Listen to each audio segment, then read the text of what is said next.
think I'm gonna start with the Italian thing today, and I'm going to search for affiliate links. Yesterday my internet broke down, so I decided to not come back because it was raining, so I wasn't sure if it would break down again or not. But I guess it was a good thing because then it leaves the video separate for the blog thing. And I wanted to make that as a final part of the blog, even though I'm gonna work on the blog a lot because I was putting those videos in a playlist, so I'm gonna leave them separately from what I'm gonna do next. So after I do this stuff here where I sent a bunch of links, I realized yesterday as well that I was doing this off stream of going through the affiliate links. I made some scripts that get the most frequent used keywords from the blog articles, and also that I was building the web scraper, but then I decided to do it manually for Amazon because there's not that many links. I'm probably not gonna do this a lot of times, and then decided it wasn't worth it to do web scraping for this.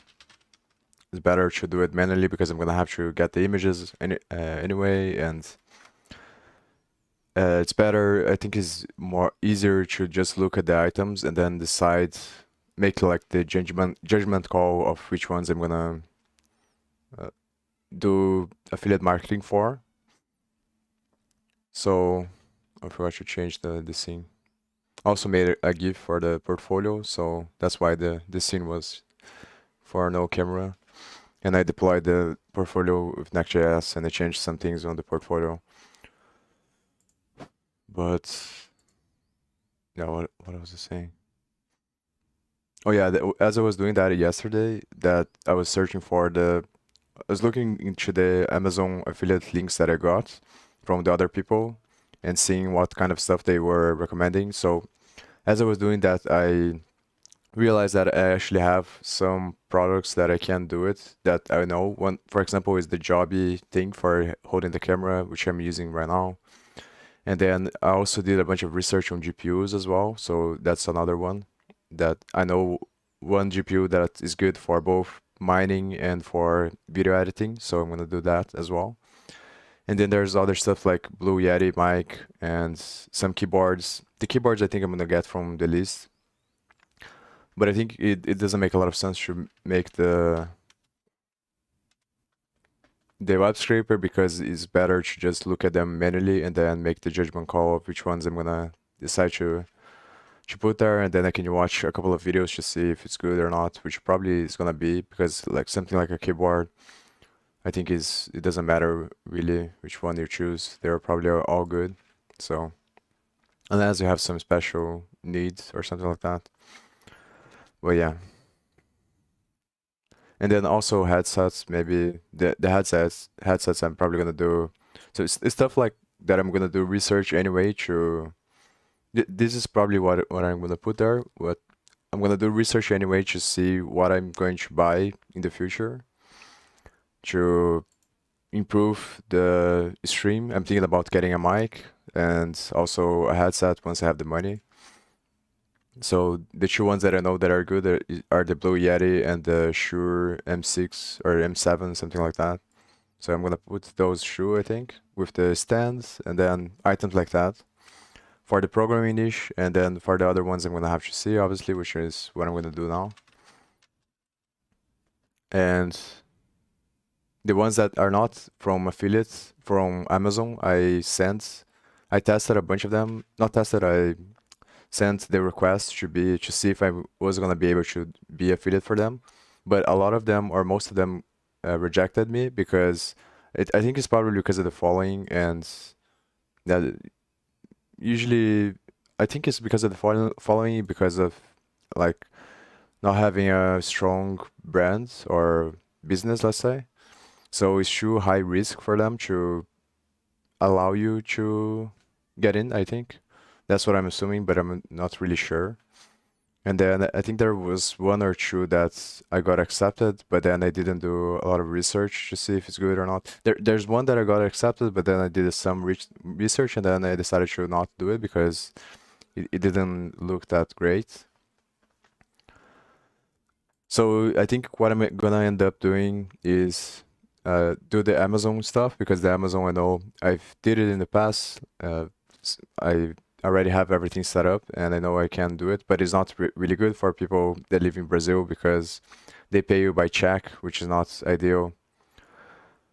And so what I'm gonna end up doing, I think, is do the Amazon stuff, and then only gonna focus on writing a bunch of articles and then trying to find freelance work and look for a job, which I'm doing right now as well, every day. Which I think is gonna be hard to do as well, because most of the jobs they ask you to have like 3 years of experience and a bunch of different stuff, which I think is kind of dumb, but it is what it is. So, because the issue with jobs is that, and things like that, is because the systems we have are not very good to measure how capable someone is. That's the problem. So you have to simplify by doing things like degrees, but that's pretty much a scam because the whole system is broken. And yeah, that's how I think, at least. So it's more of an issue, and it's the same with these coding challenges. Like, it's very hard to come up with something that is actually gonna test and be test how good someone is at solving something, solving what is gonna be needed to be solved at the business, let's say. Because all the problems you're gonna have to solve are problems that don't, they're more dynamic. And for everything else, you have Google and ChatGPT and artificial intelligence. So it's kind of pointless to test for problems. Like, I can search on Google any algorithm they're gonna test, and someone has done the solution. So it's kind of like, that's not the point of doing the algorithms. The point is to learn how to think. But then it's very hard to come up with a test that is gonna actually test how well you can think about, how well you can think to solve a different problem.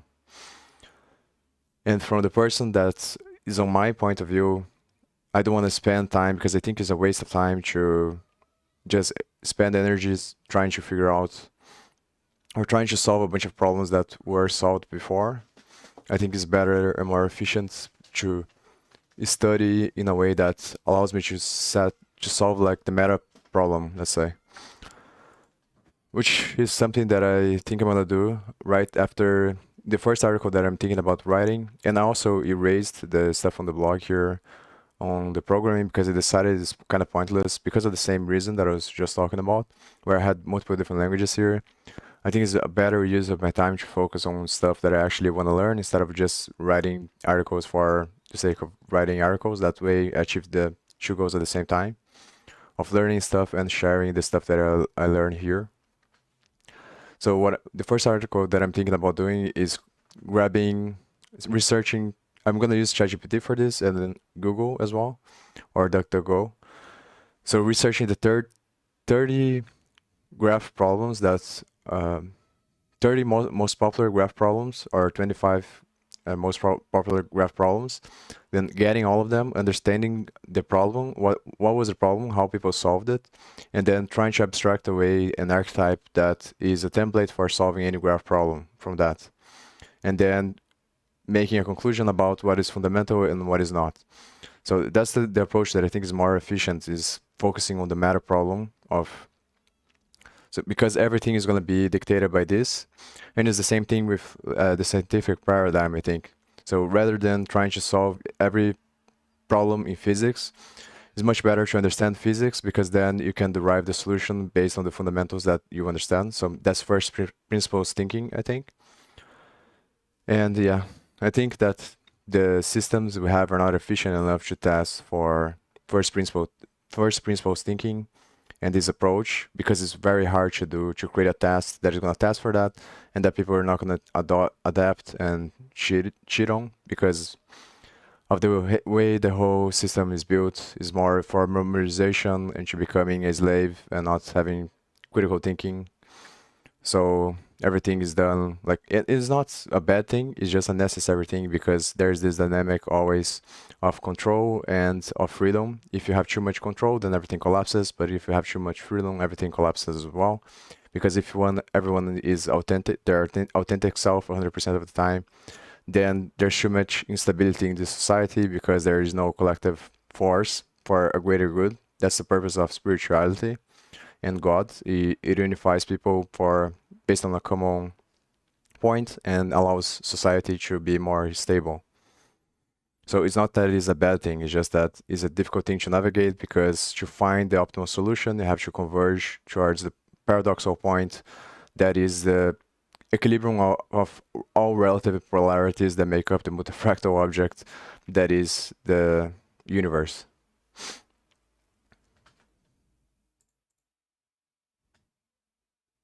Yeah, but then that's the challenge that I have, and I think a lot of people have, which is what should do with your time, because that's how I feel right now, that doing the LeetCode challenges is not efficient. I don't think, I have a lot of resistance towards that type of learning. I can't get myself to do the challenges, because every time that I'm trying to do them, I'm thinking on the back of my mind how useless it is and how it's a waste of time, because there's no end, there's no clear goal, there's nothing you're gonna achieve from solving, like how to reverse a list or how to do whatever. I think I learn much better if I have something that I have. So I think that the blog is a great example of this. So when you have something like this where you have to solve, because this is pretty much what data structures and algorithms are about, is understanding how, for this project, for example, I had this problem where I have to get all the paths of this posts here folder to display the categories on here. And the issue is that you have to understand, like, because the folders are going to be a tree structure, and then you have to understand the dynamics of the links. So this is a kind of problem that I think is much better to learn from, because it's actually practical with relationship to what you're actually trying to do. And then you learn much more about the whole design of the system and how the data structures are correlated with the designs of the systems as well, in order to solve real world problems, instead of having something like an exercise where it's not going to be, it's just going to be either an oversimplification, or it's going to be some pointless thing that it doesn't matter because someone has already solved. So I'm trying to figure out an approach that allows me to study based on what is actually practical, and how to think about it in a way that allows me to think and to solve all the algorithms that are going to come up, not only the challenges. So instead of solving the problem based on what is the solution for this problem, I'm thinking about the meta level of how do I solve the thinking pattern that is going to solve the solution for all the problems. And I think that's a much better, much more efficient way of thinking about it. But then the issue with that, obviously, is that it becomes harder because you don't have credentials. That's the problem. And that's one of the main reasons, I think, why I decided to do this YouTube channel as well. Because it allows me to have at least some hedge that I'm doing things. But that's the main downside of doing things like that, because then, even though you acquire the knowledge, there's no way there is not tangible enough to people to create a system that allows people to test for how much you know, I think. And people are always going to deviate for the side of conservative side, just like in poker. The natural tendency of human beings is to deviate towards the comfort zone and to not take action, and it's going to follow a predicted distribution of 80% of the mass of the social structure is going to be inside of the circle, and then 20% is going to be the risk takers that are expanding the comfort zone. And the balance of the transformation of society is going to be based on the people that are on the edge, because they create the polarity and the movement of force that forces the mass to change the nature of the collective consciousness and evolve the morality and politics and everything like that. Yeah, but most people based on that are gonna rationalize towards the path of least resistance and not take risks. So it becomes harder to get a job, and that's the reason why everyone inflates a lot how much experience they need, because is also one of the negotiation things, because they put the bar very high. Then it prevents everyone from, because the natural tendency is also always to lie, that say that you have more than you have, and then becomes the self-fulfilling prophecy because everyone expects everyone else to lie, then people have to exploit, and then it becomes a delusional line, I think.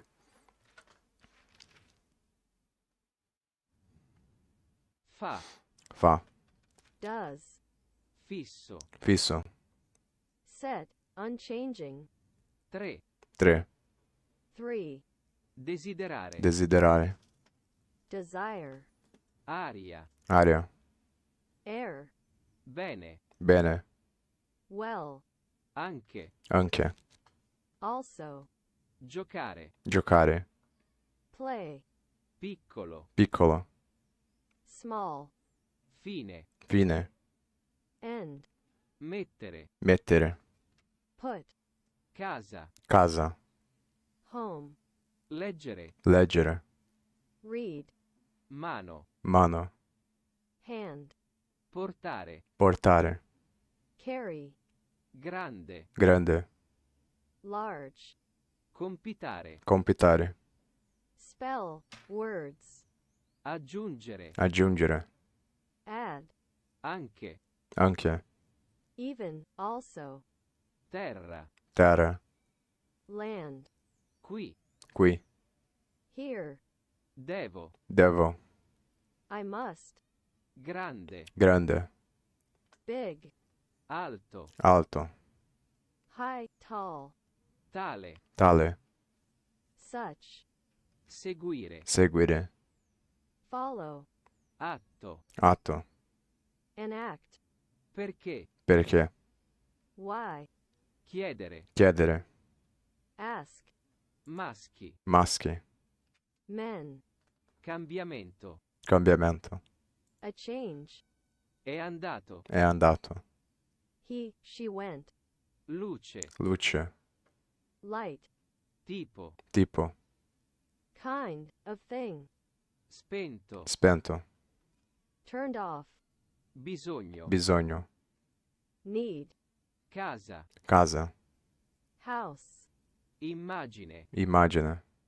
image, Provare. provare, try, Noi. noi, us, Di nuovo. di nuovo, again, Animale. animale, animal, Punto. punto, point, Madre. madre, mother, Mondo. mondo, world, Vicino. vicino, near, Costruire. costruire, build, Se stesso. se stesso, himself, Terra. terra, earth, Padre. padre. father,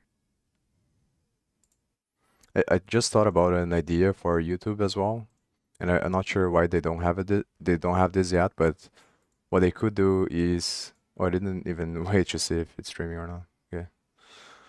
What they could do is they could make a list of the biggest people, because I was thinking about, I'm gonna search now for the category, which I'm gonna start with the blockchain. Then I was thinking about it would be good to have a list of the biggest influencers on a certain niche, for example. So you type the word here, and maybe it would be a tab here, and then you type the word, and then you, just like in Twitch, you have the category section. You have the section where you can see the different streamers. I think it would be good for YouTube to do this. I don't know why they don't have it. Maybe they do, and I don't know, but yeah. So I think I'm gonna, oh, I found this channel here as well. It seems to be very good. So I think I'm gonna watch some of his videos as well, to see if I can implement some of the stuff that he talks about. I think YouTube recommended me one of his videos, and it's about SEO. The video that I watched is about SEO for blogs, which I think I'm gonna incorporate. I think his advice is very good. And apparently he does this for a company where his job is to make their SEO better. And I thought the videos are really good. So the other ones I didn't watch, but I think I'm gonna watch and try to apply it, because I got the subscription with Midjourney. I think I can try to do this kind of stuff here as well. Yeah, but the other thing that I'm not sure if I said, but if I can't find a lot of affiliate marketing stuff, after yeah, I'm thinking about doing this after I have a bunch of different articles already on the blog, because I'm just doing this initially because of the Midjourney subscription that I have, that I want to get the pictures for the projects. Otherwise, I wouldn't be concerning myself with this stuff. At this stage, I would wait until I have a bunch of different blogs, and because that's always comes first. But because I have the Midjourney subscription, I want to make the most of it. So that's the reason why I'm doing this I'm searching for the links for all the categories now. But then after I do that, I think after I have a bunch of different articles, then the alternative that I thought about is, instead of looking for affiliate marketing products, is to build my own product. So build something related to NFTs and blockchain. And that's what I think, that's the vision that I have now. After I have a bunch of different blogs, a bunch of different articles, I'm going to think about ways to integrate NFT with the blog. Yeah, but let me start looking for this stuff here. Oh, and I'm gonna download the images as well. And the other thing that I was gonna put here, title as well, because I'm going to do this. I was gonna do this manually anyway after, so there's no reason why not do it now. I'm gonna put the title of the affiliate link here.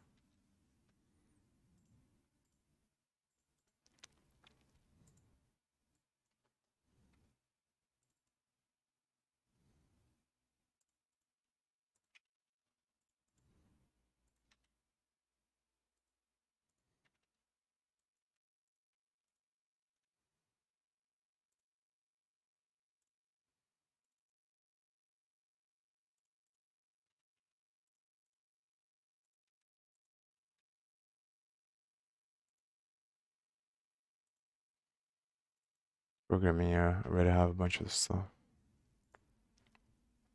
Oh, and then I'm gonna create a folder here for the images as well. I think I'm gonna create it here.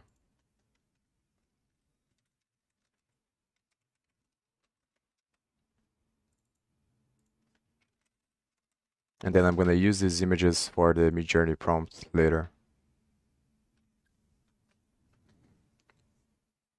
And I think I'm gonna get the links for my stuff off stream. Maybe I'll do it on stream and then just block the screen.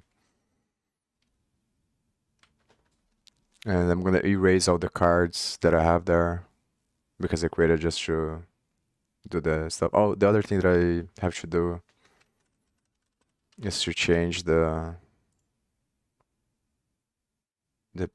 page here. Oh, I'm gonna change the affiliate page here because I thought about it and it's much better to do it separately. So instead of having all the products in one thing, because it's gonna be hard to manage, because some of them, let's say that I want to change one that exists already because something happened, then to find that one is gonna be hard if I have like the way it is here. So what I'm gonna do is separate by categories here as well.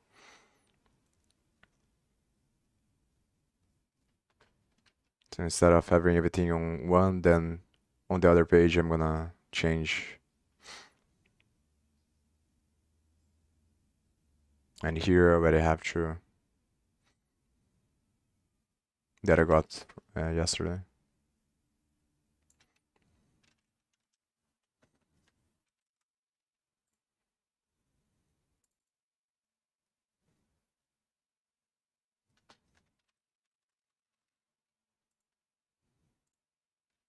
Maybe I should do a different file for each, I think. That's probably a better idea. It's more organized. So I'm gonna do a folder.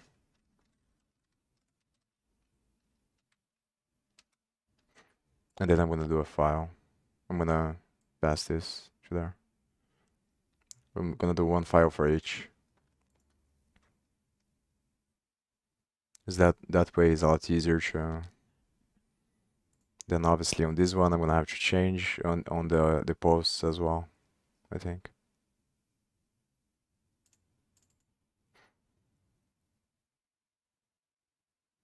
And sidebar actually.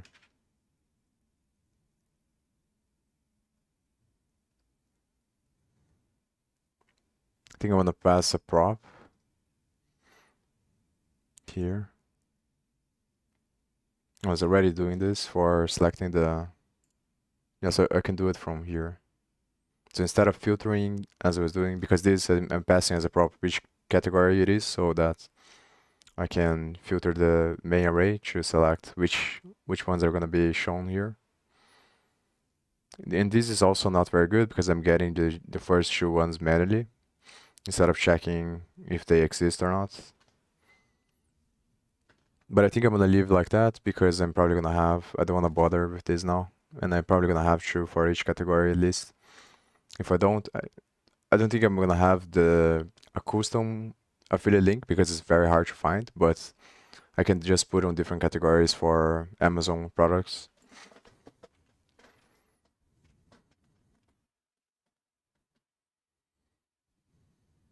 Yeah, so this page and this page is the ones that I have to change.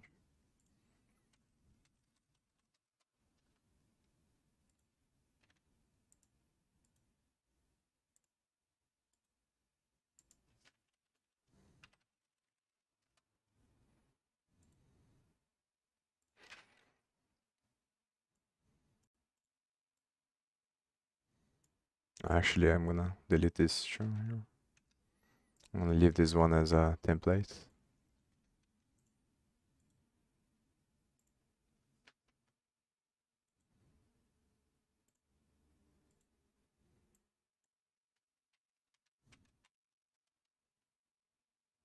I also think I'm gonna focus more on algorithms and blockchain in the beginning.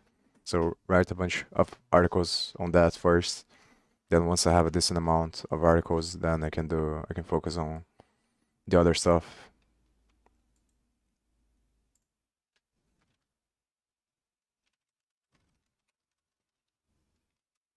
I'm gonna put this as biochemistry because I put like that on the other ones.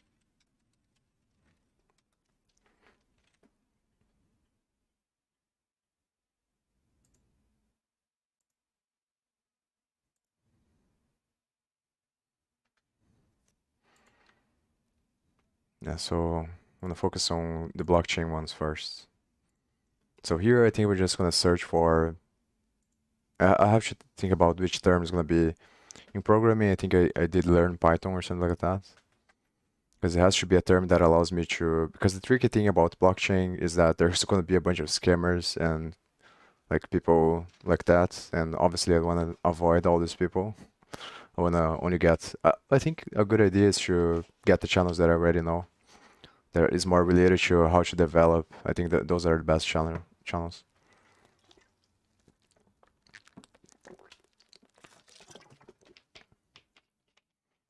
So I know about Patrick, and I think the other guys starts with an N, but I forgot his name.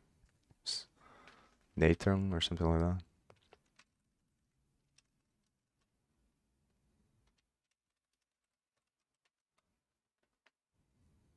Let me try with N.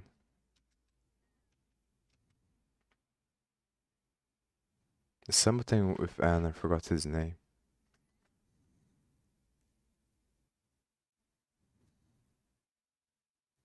Oh, this whiteboard crypto is also really good. So I'm gonna open a bunch of these channels, and the only issue with the channels that I know is that I'm not really sure if they have affiliate links or not. I think most of them have courses or things like that. So that's the problem with getting those channels.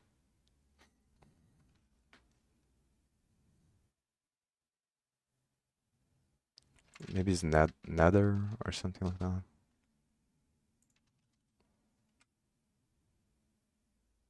Nether, yeah, that's the name.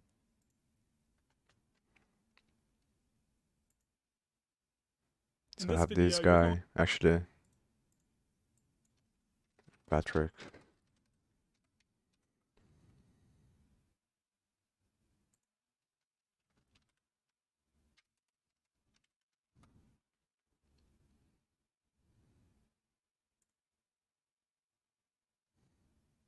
Yeah, this guy here.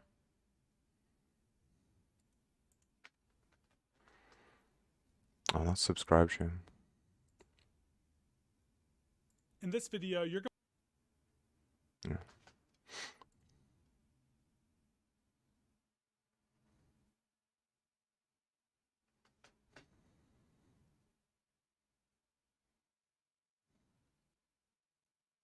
And this guy, but I think this guy has courses, it's a blocks as well.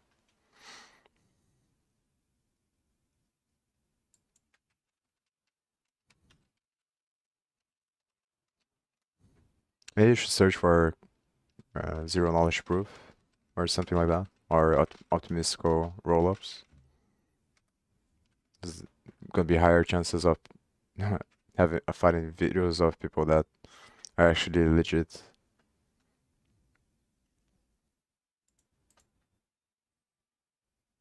I'm gonna do it differently this time. I already have a bunch of tabs because last time I opened a bunch of tabs at the same time and then I started searching, but I think it's better to have just a few tabs open and then search, and then the only issue with that is that I might forget and do the same one twice, but doesn't matter. In this video, Yeah, what I'm gonna do is put the name of each one and then get the links that they have that are normal links for their site or blog or something like that. And then I'm also gonna get the affiliate links and then put the title. Title is gonna be only for the affiliate links, I think.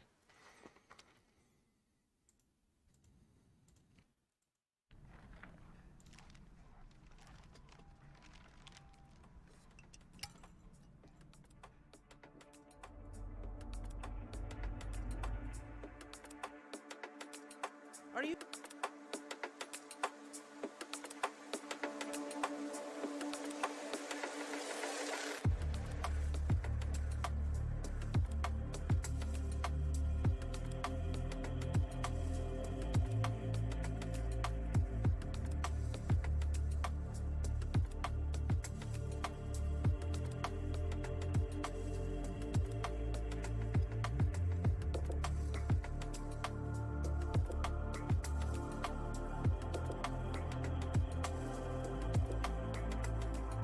Oh, the other thing that I have to do is to put an underscore here, because if you put spaces, then it messes up the conversion later to CSV, because this is ODS file. And then later on, I'm probably gonna change this to CSV in case I wanna do something with it. Something with Python.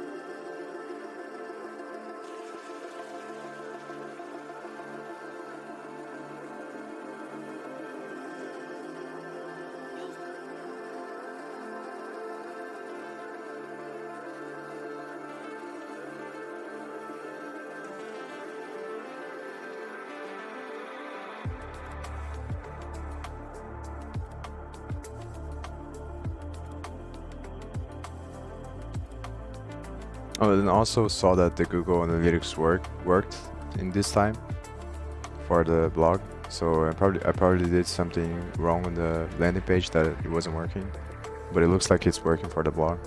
So I think I'm gonna leave it like this. Because the landing page doesn't matter too much for me, but the blog is more important because it will be helpful to see if I'm getting any data once I obviously to study and to make the system better of writing articles. The other thing that I'm thinking about doing is to post some of the articles on Medium as well, because I got some feedback and I think that is a very good idea. But I have to study more on that to see how it works, because the reason why I don't want to do so only on Medium is because I want to build my own stuff and want to build NFT things or blockchain stuff later on the website. So the issue with Medium is that it's more like I'm creating on their platform, so it's not really my thing. But if I create a blog and then, but the positive of Medium is that it's easier to get traffic, I think, because they already have a very, very big following. So, and building your own stuff is more difficult to rank, I think, and to get traffic. But I think on the flip side, then if you get traffic, then there's more things you can do, and you own the audience. So it's better long term, I think. So the best approach is probably to combine both, and I think that's what I'm gonna try to do. But I'm not sure if it's possible to post your own email on Medium articles and to convert people to your website from Medium, or to create an email list from Medium. But if it is possible, then I think that a very good strategy is going to be to post on my blog first, and then to post whatever I think is going to be good for Medium on Medium after.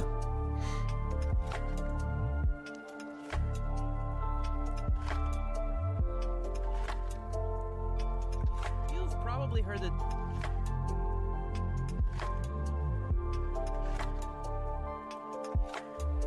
And I think once I start studying the blockchain again and how to build the things, or zero knowledge proof, and also there's one thing that I want to understand about the blockchain, which is the bitmask operations of the storage, the variable storages, because the EVM does a bitwise NOT, a bitwise AND, and a bitwise OR, I think, or something like that, and it does that to store memory. But I didn't understand really well when I was studying this how it works. So I wanna study this stuff, and then I think once I go back to studying this stuff, to writing the articles, then I'm gonna also probably build my own node as well, because I think that's gonna be very good, even if I don't use it, because then I will have the data. Even if I don't run the node up to and then make it up to date, I'm still gonna have the data, I think.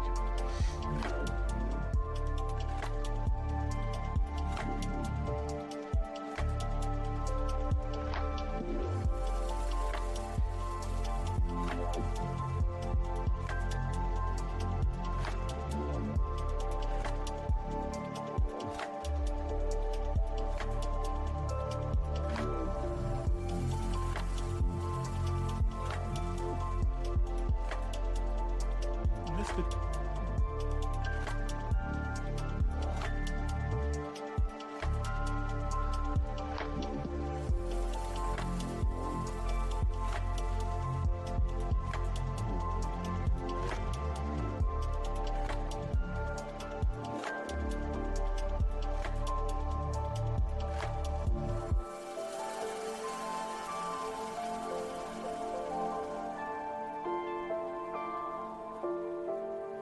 I forgot to put a timer to take a break. I'm gonna put 1 hour, and maybe I'm gonna put less, I think, because I'm eating on certain specific times. So I'm gonna put half an hour, and then I'm gonna go eat something after half an hour. And I think I'm probably gonna stay after I eat. Not sure how long I'm gonna stay today, but.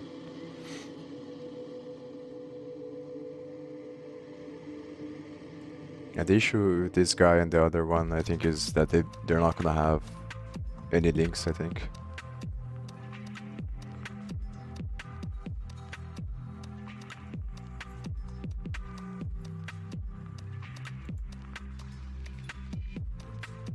And I'm looking for a front-end engineer first, because I think it's gonna be easier to find, and it's also easier to do. Because, yeah, that's the other thing that I want to study that I don't know really well and would be really good to know, is the design patterns in Solidity. I remember searching for this a long time ago, and it's kind of hard to find videos about that. I know there's the diamond pattern and the other patterns, but it's hard to understand in practice how it works,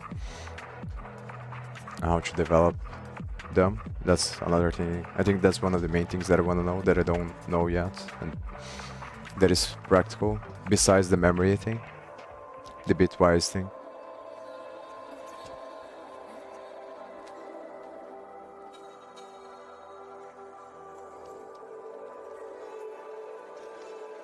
Yeah. But I think most of them, these jobs here, I'm gonna apply, even though they ask for 3+ years of experience. Because, like I said before, I think it's overinflated. It's just a game theory kind of thing, or self-fulfilling prophecy.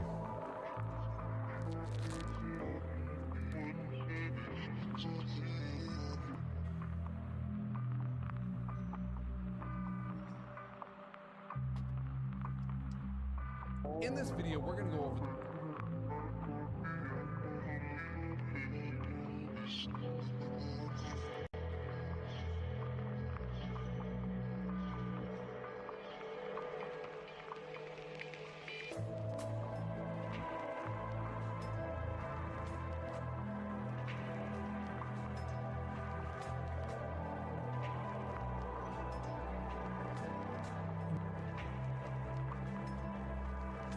Yeah, I think he's not gonna have any links, so I'm gonna move on to the next one. Patrick has a blog at least.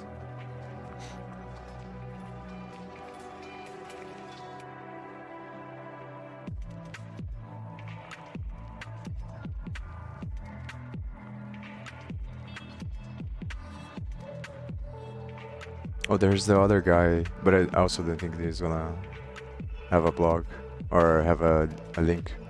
I think it's Austin something. The Ethereum speedrun guy. I forgot his name.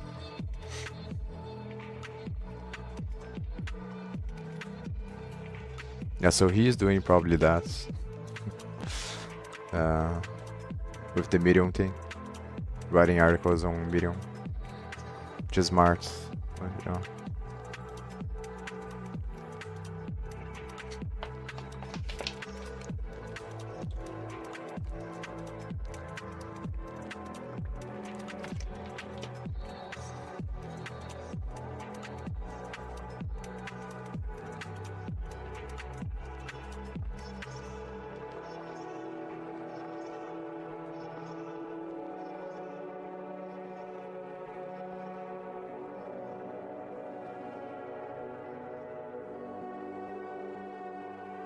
I already have an account, but I'm not signed in here. But once I start writing articles, I think I'm gonna follow these people, just study how they write their articles. Because that's another skill that I'm gonna have to learn, which is how to write articles. That's the other thing that I don't think is good on Medium, like at least for me and what I'm trying to do, which is like I think this platforms is gonna have standards, and it's the whole thing that I talked about before with the balance between control and freedom. But the problem with the standards is that it doesn't allow you to put more authenticity and to write, because the issue is that the extreme of this behavior is that everything becomes the same, everyone does the same thing, and I think that's not really good. So I think that on big platforms like this is always going to have a tendency to fit in on the patterns of the platform, which are going to be a fractal pattern, and it's going to have gravitational mass that is going to be correlated with the amount of people that it has. But then the question is, and this is the problem with the cancel culture, I think, the people are trying to figure out, which is that if you're not a part of that, then you become... It's good in a way because it allows you to be more flexible and to search for the truth more accurately, let's say. But then it has a higher risk because then obviously the more viewers you have, the more impact you're gonna have. And that's where the cancellation comes in. So it's always a double-edged sword, I think. So in order, it's very difficult to maintain creativity as you gain more audience and followers. That's the trade-off. That's the problem. So the question is does it make a difference to write on Medium or your own stuff if after you gain a bunch of followers on your stuff, you're gonna have to do the same thing, which is to adapt more to social norms or to take less risks because there's more power in what you say. So at the end of the day, it's gonna be the same thing, so you're better off being part of the system, because then you can grow faster inside of the things. But I think it's more, there is a space for, it's more nuanced than that. I think there is a space for trying your own stuff. It's just more challenging, but I think on the long term is better, and it's hard to find the balance.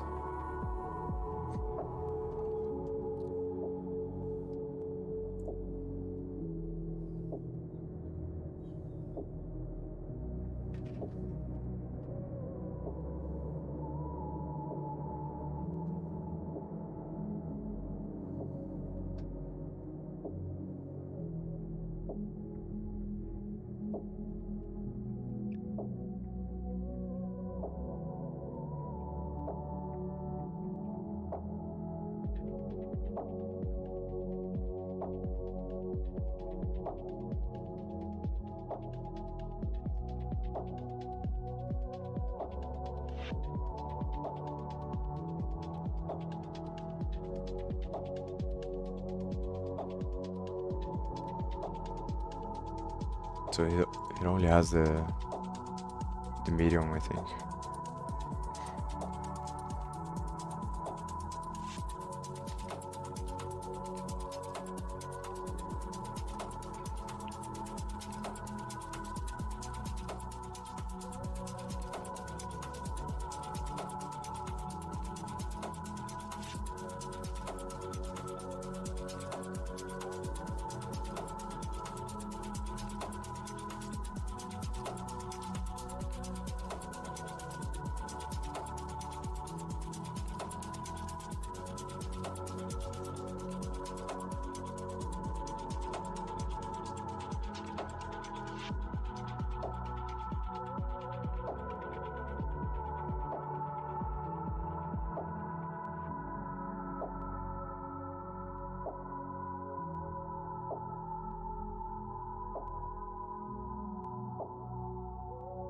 Oh, this guy, I was thinking.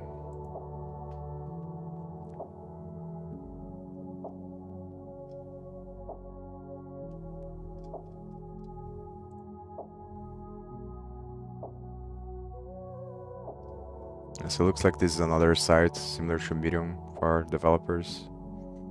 Probably Medium for developers, something like that.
I think he doesn't have anything, any links as well.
That's another interesting thing to look into, which is decentralized organizations, DAOs.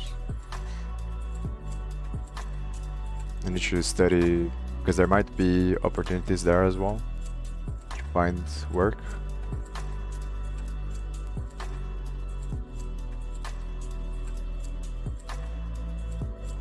And I think it's a better strategy to find a job first before trying to do freelance work.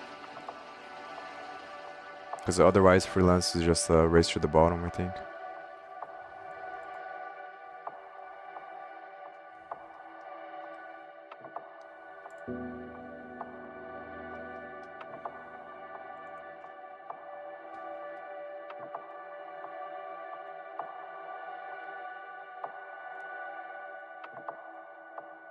Blockchain is by far one of the best. Yeah, so I think he doesn't have any links as well. Maybe I'll look into more videos, but I think probably he doesn't have any links.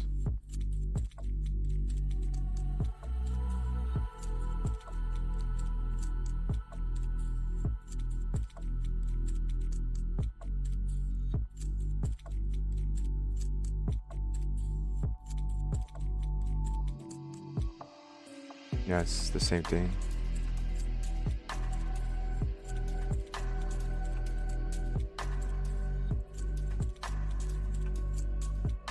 This guy, I also think he's not gonna have any links. He has his own stuff.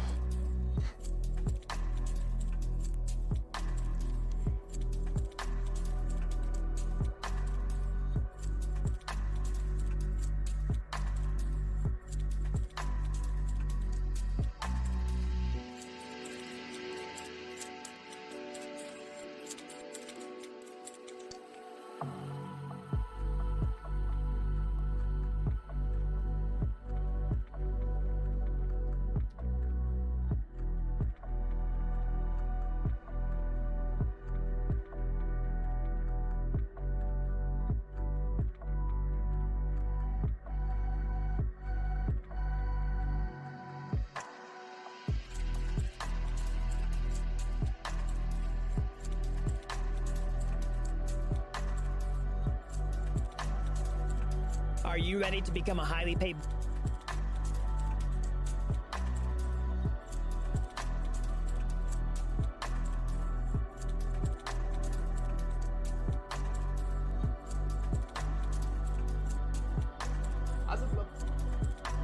I also think this guy has courses, so he's probably not gonna have any links as well. That's his own stuff.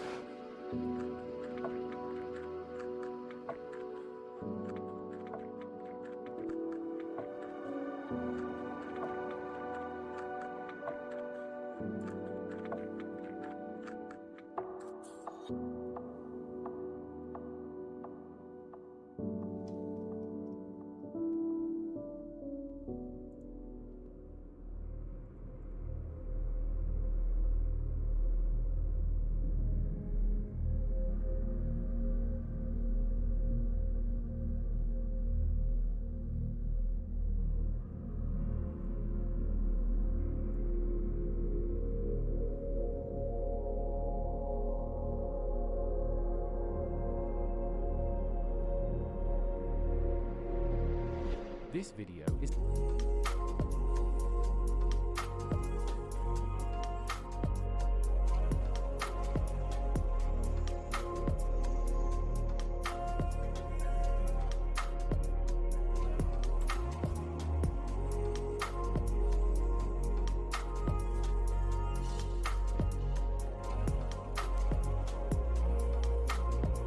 This channel seems good actually. I might watch this video. this video Might be interesting. I'm gonna leave here to watch later.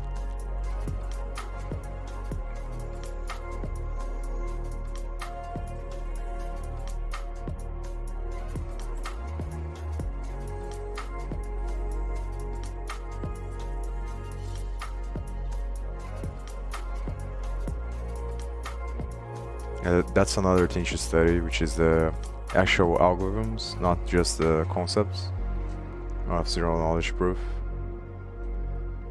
And there was another stuff, KZG commitments as well, something to remember. And also the EVM and how the EVM works. Maybe ChatGPT is gonna be good for this, because I remember for the Python interpreter thing, it seems to be good as well.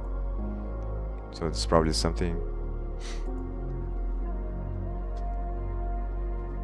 Yeah, to study the EVM with ChatGPT. I think that's gonna be good.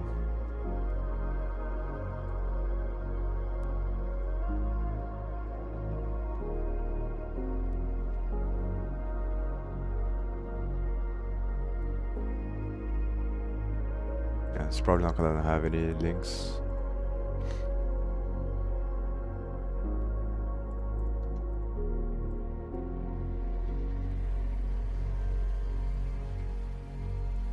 I'll look into a few more, then I'm gonna go to another niche, I think, because it's gonna be hard.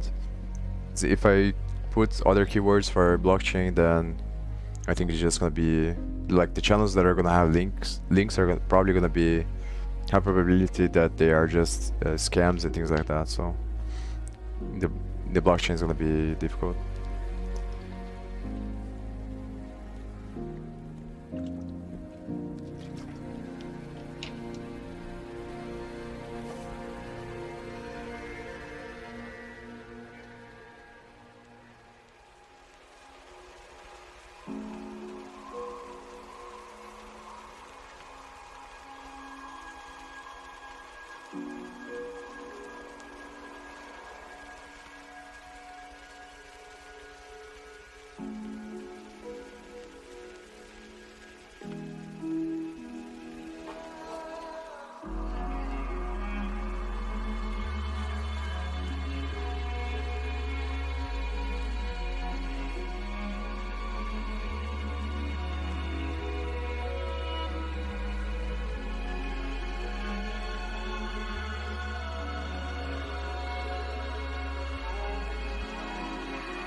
Yeah, maybe this one I'll write down there because it's a blog.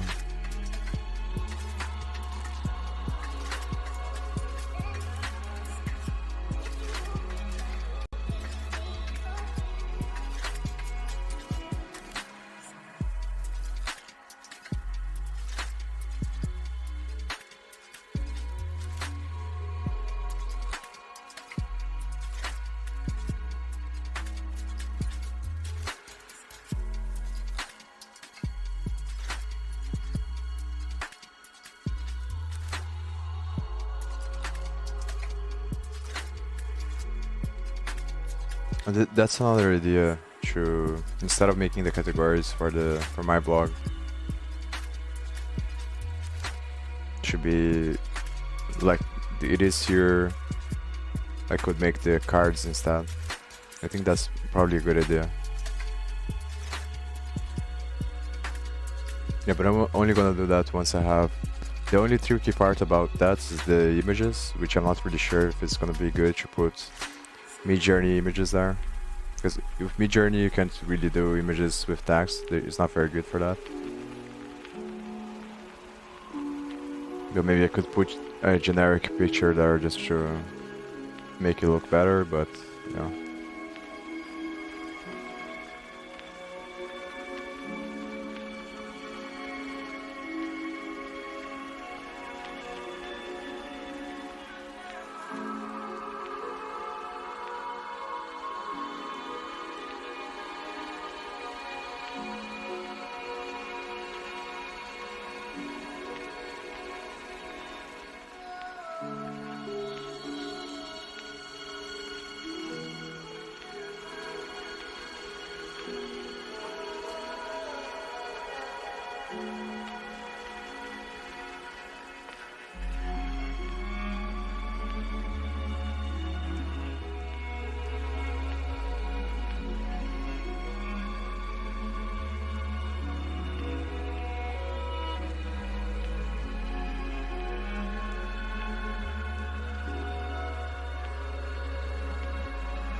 last segment, dude.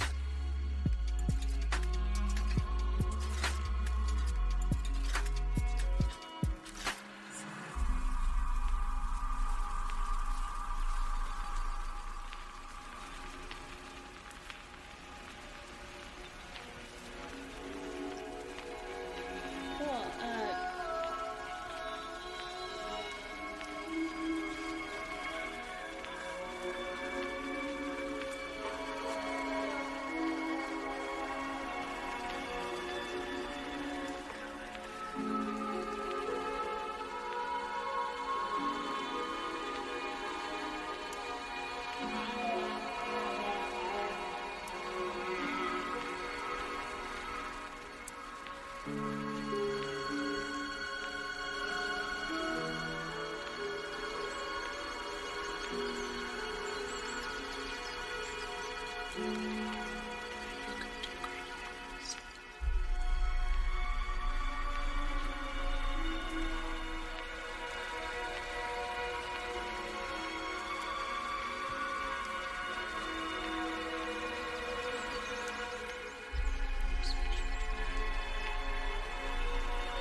Yeah, what else can I put there? Should search a crypto blockchain, more generic.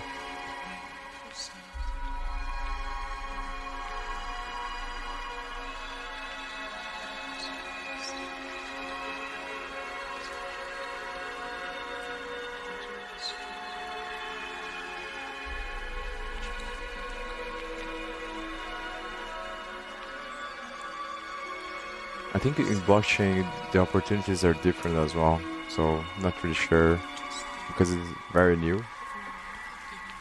So I think there are a lot of things you can do, but then it's more related to building your own thing or to finding a protocol or something like that that has opportunities, like understanding the system, the on-chain system protocols, analyzing the data from the smart contracts, thinking about the MEV. I think there's a lot of opportunities related to that, but for affiliate marketing, it's probably not going to be anything. It's very new.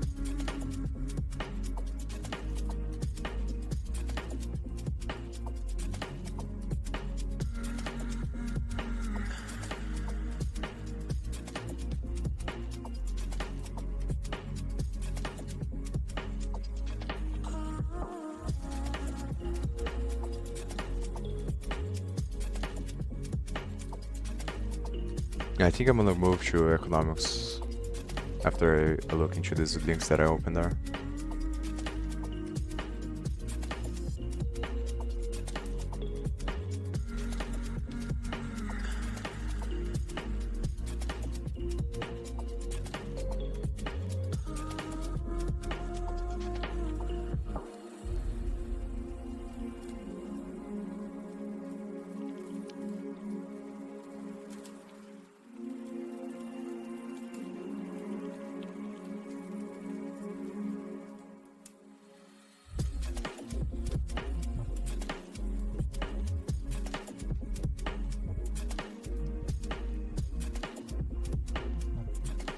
When it comes to talking about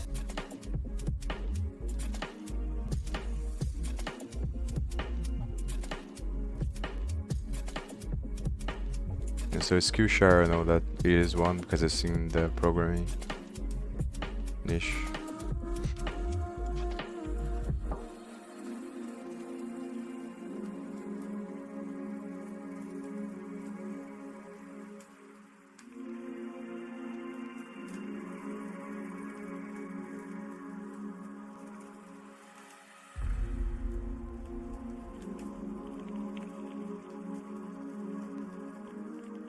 I don't want to do books as well because I don't believe in books. Like, there's only a few books that I think that it's probably worth reading. The way that I think about books is more, a book is more for something that is very, it has to be like the best book possible, and it's something when you want to go really in depth in something, because it forces you to spend more time thinking about it. But I don't think it's a very efficient way to learn. There are some books that I think are good, but I don't think I'm gonna do. If I do, it's gonna be the ones that I'm thinking about. If I put them as an affiliate.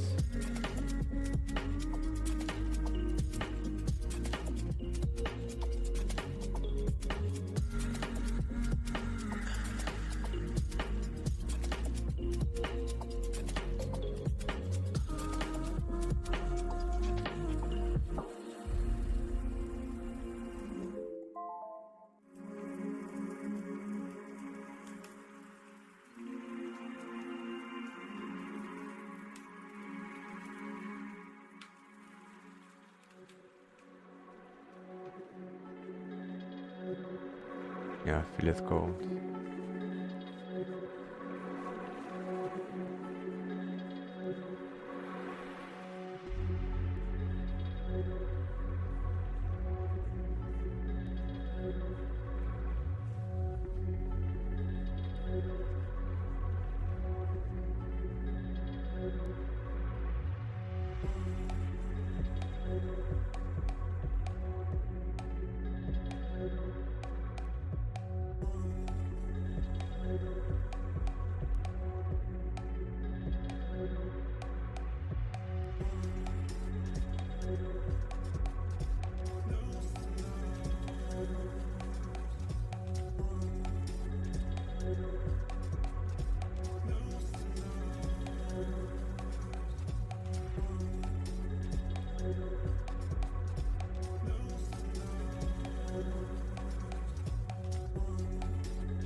Do you remember?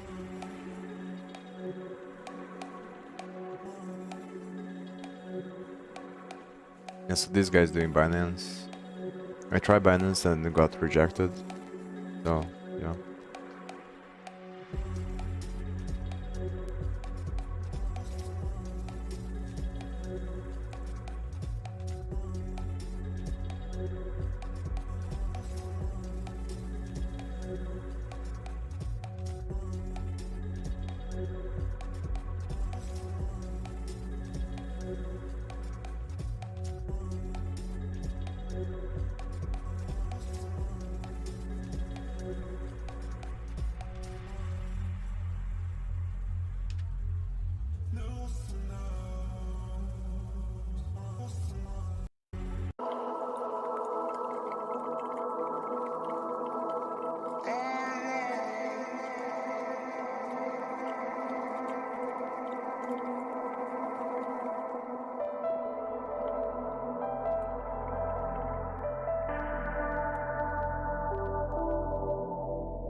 That's another potential idea. Should do. I think that's what I'm gonna do as well. Should do print on demand merch with Midjourney images. That's probably what I'm gonna do now after I finish these spreadsheets. As I watch these videos here, I think I'm gonna watch the videos before as I eat now, but I think I'm gonna do that.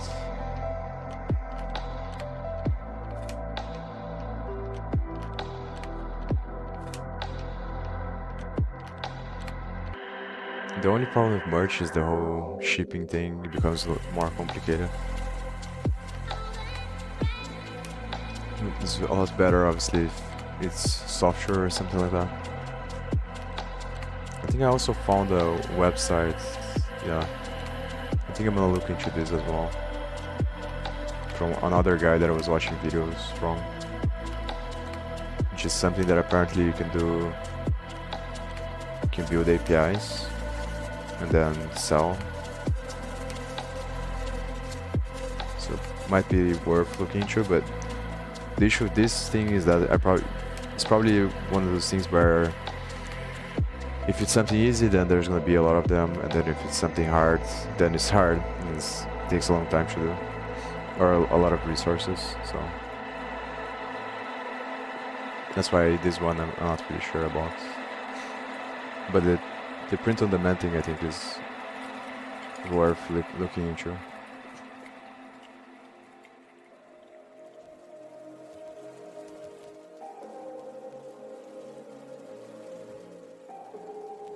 But this seems to be a bunch of affiliate links as well. So I think it's worth looking into this one for later.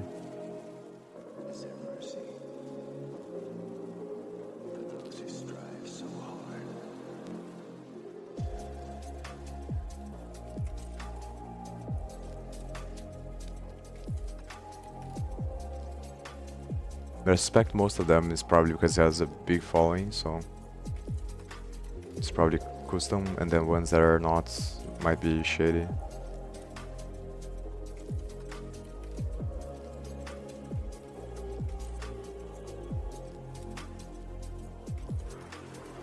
Maybe not.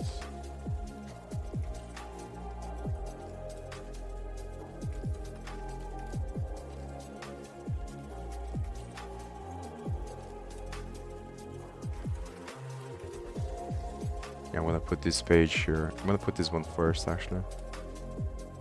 Or here.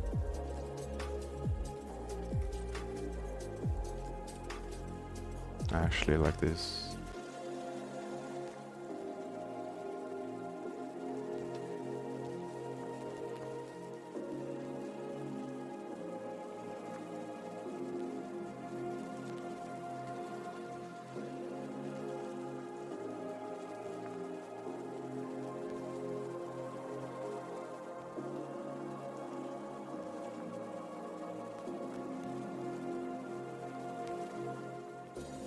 Oh, I closed the wrong one. Oh, I think I'll look into that later, actually.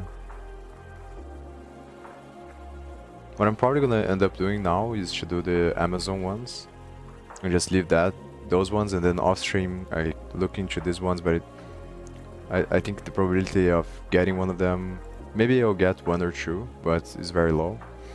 And if I get approved and then I decided to do it, I'm going to search for them as well, like watch videos on them. But I think on stream I'm gonna do the Amazon ones, and then I'm gonna get the title and the image as well to put on Midjourney. And then I'm gonna do those ones, I'm gonna code those ones already. Once I have the images from Midjourney, I put the link and the path for each one. And then I fix the sidebar and the other things because I changed this thing here. And then after I do that, then I'm gonna start writing the articles. The first one is gonna be the graph ones, I think. And I'm gonna do a bunch of ones because algorithms is something that I have to study a lot more. So I think I'm gonna do a bunch of ones about algorithms first, and then start on the blockchain ones.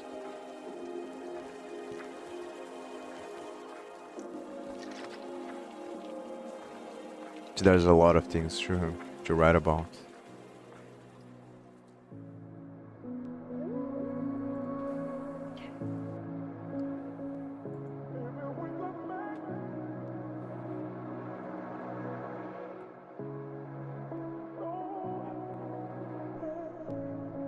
Maybe the sites have... These are the ones that I'm looking into for jobs. Maybe they have affiliate programs as well, but I think maybe not.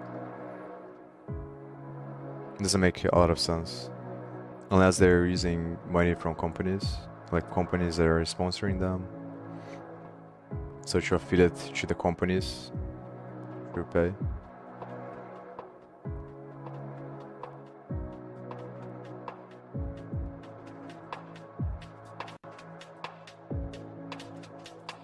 Yeah, but it doesn't look like they have affiliates.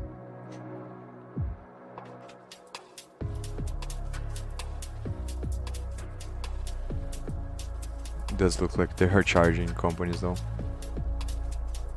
Or maybe users. I think it's companies.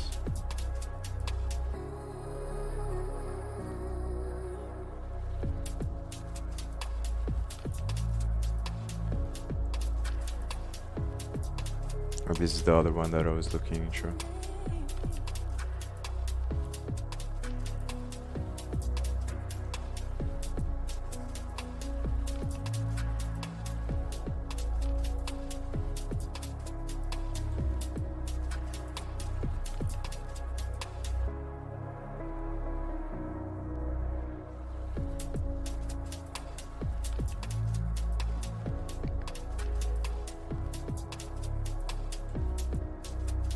Yeah, so it's not her article, so I'm not sure if it's worth posting there on the link.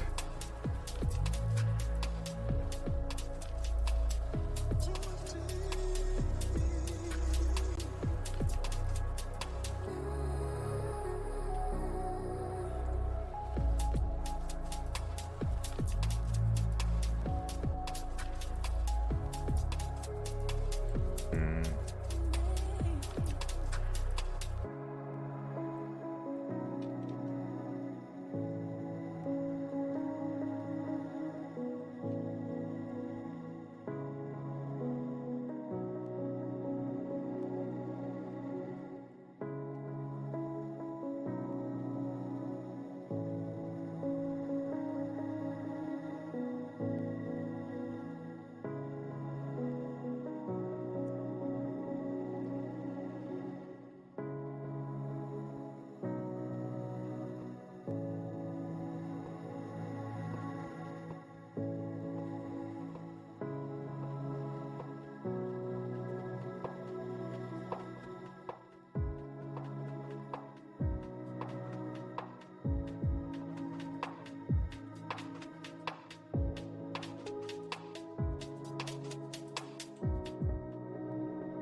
I think this is worth putting there to look into later.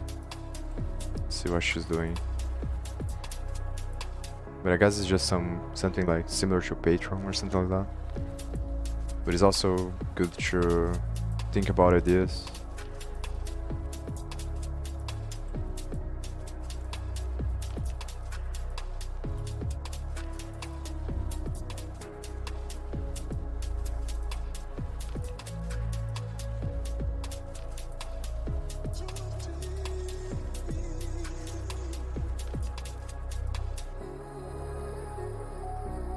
Yeah, I don't know really well what this is.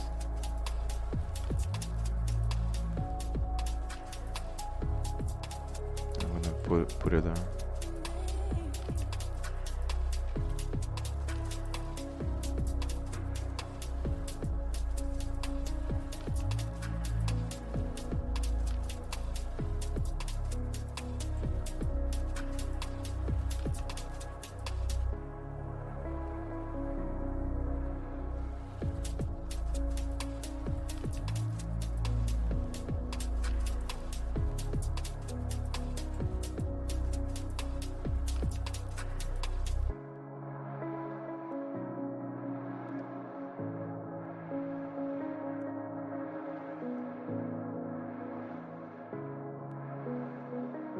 So she's offering mentoring, career chat, and startup session.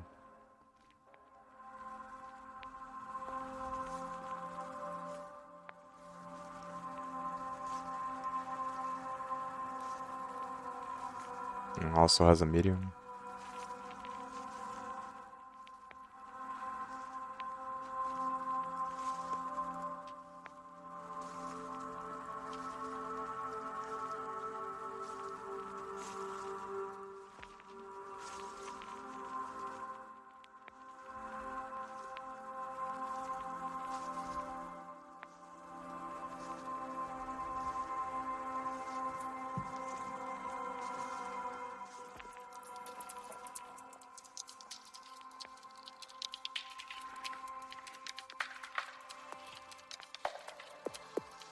I think that's it for these ones.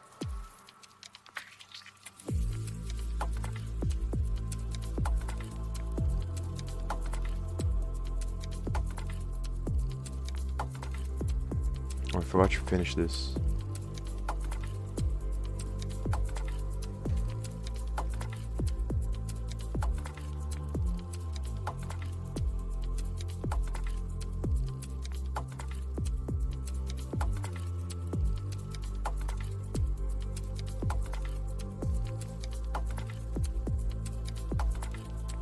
I'm gonna have to think about 2 Amazon products that I'm gonna do for blockchain if I can't get on the ones that I found there, the affiliate links. And what kind of stuff? Maybe hard drives is a good one. External hard drives. Yeah, I think I'm gonna look into that for either that or anything related to mining or running a node. I think that's a good idea.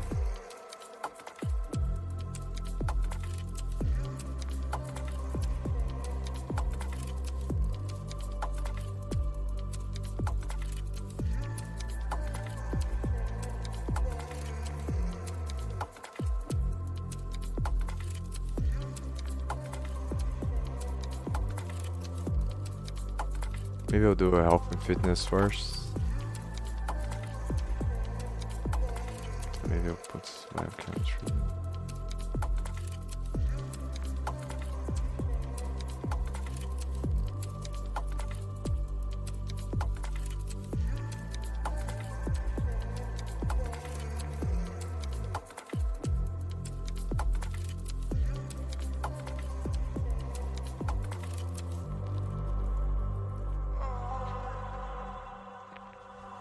Yeah, so I'm gonna go eat something while I watch these videos, and then I'm gonna continue to do this stuff. So I'll be right back.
This video is going to be about ChatGPT and OpenAI. I'm going to be showing you an amazing way to create very quick and very easy blog posts using this tool. Go on Google and type in AIPRM Chrome extension. Download this Chrome extension and then go to ChatGPT. This tool adds these prompts for SEOs. But what I actually want to show you is how these prompts work and why they're going to change SEO forever. Let's just take this one here, keyword strategy. So click on keyword strategy. I typed in the other day best sweaters and I pressed enter. What I learned from this tool blew my mind. Firstly, it can create tables, which I didn't know before. You can see this is completely insane. But what's even more interesting is the way that these prompts work. And prompts are going to be the #1 skill when it comes to AI in the future. You mark my words, prompts. What are prompts? Prompts are the way that we talk to AI. They are basically instructions for the AI, okay? So the idea is the better the prompt, the better the outputs, which means there's a huge difference between saying, write me some good keywords for best sweaters, like I did before, or using these prompts. The thing is, it seems like you can't see what prompt is here, but I actually worked out exactly how to see the prompt here. So I'm gonna press continue here so it just stops writing. And then what I'm gonna do is I'm gonna let this save. I'm gonna click off it, and then I'm gonna click on this content plan. This is the prompt, guys. Look how insane this prompt is. Let's break this prompt down so that we can see how we can use it and how we can abuse it. And I'm gonna show you how we can get ChatGPT to write a very concise and very good article. So I want you to act as a market research expert that speaks and writes fluent English. Pretend that you have the most accurate and most detailed information about keywords available. Pretend that you are able to develop a full SEO content plan in English. I will give you the target keyword best sweaters. From this keyword, create a markdown. Markdown is HTML without the coding, basically. Table with a keyword list for an SEO content strategy plan on the topic best sweaters. Cluster the keywords according to the top 10 supercategories and name the supercategory in the first column called keyword cluster. This is best sweaters, that's the cluster. Best cashmere sweaters, okay? Best sweaters for men, best sweaters for women, best wool sweaters, best sweater brands, how to care for wool sweaters, etc., etc.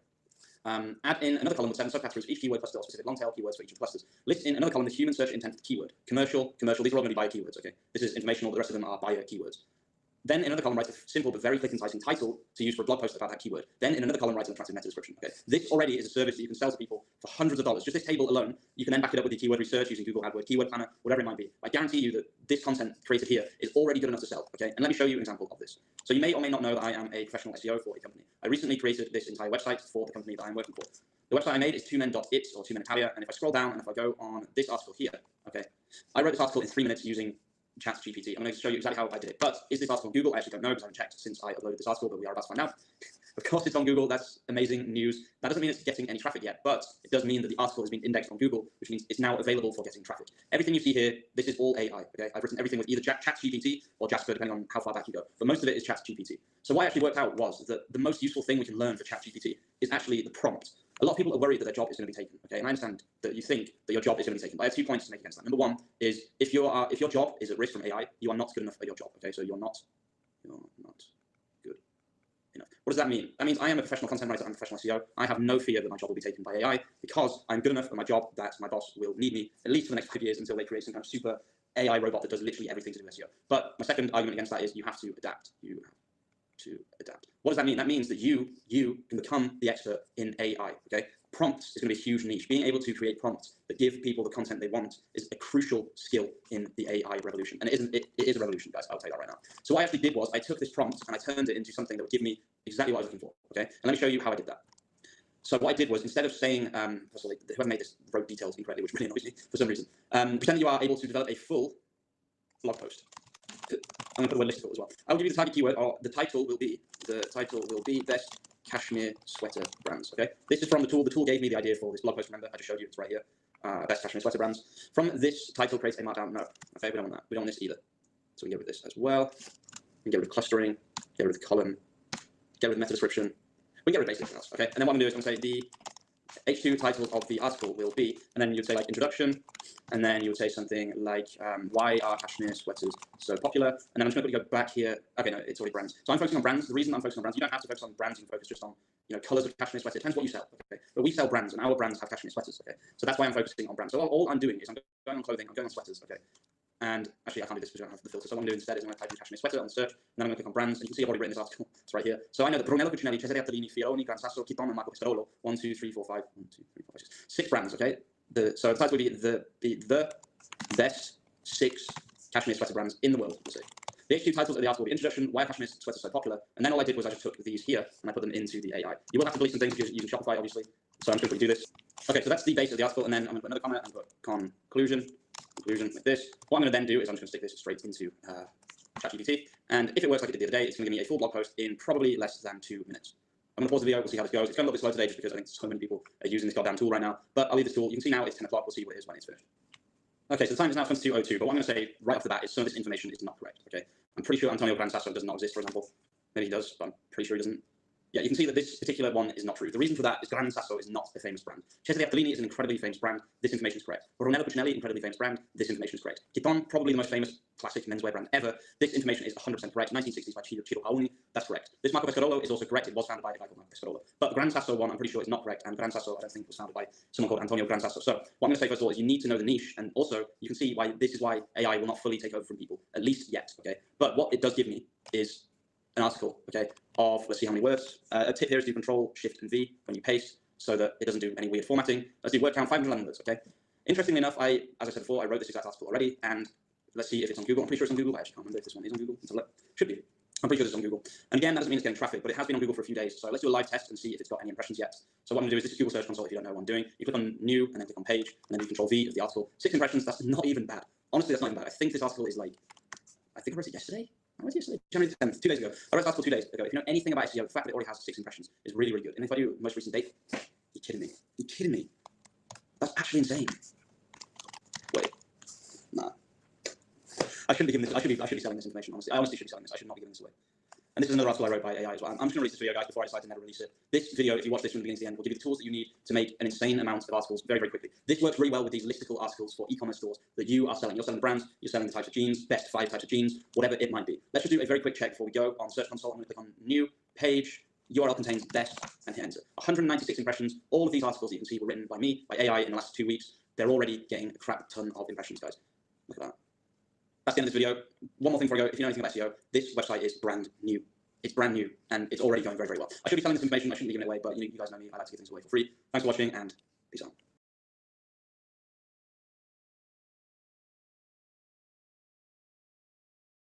GPT and OpenAI.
Guys, and welcome back to Income Stream Surfers. It feels good to say that again.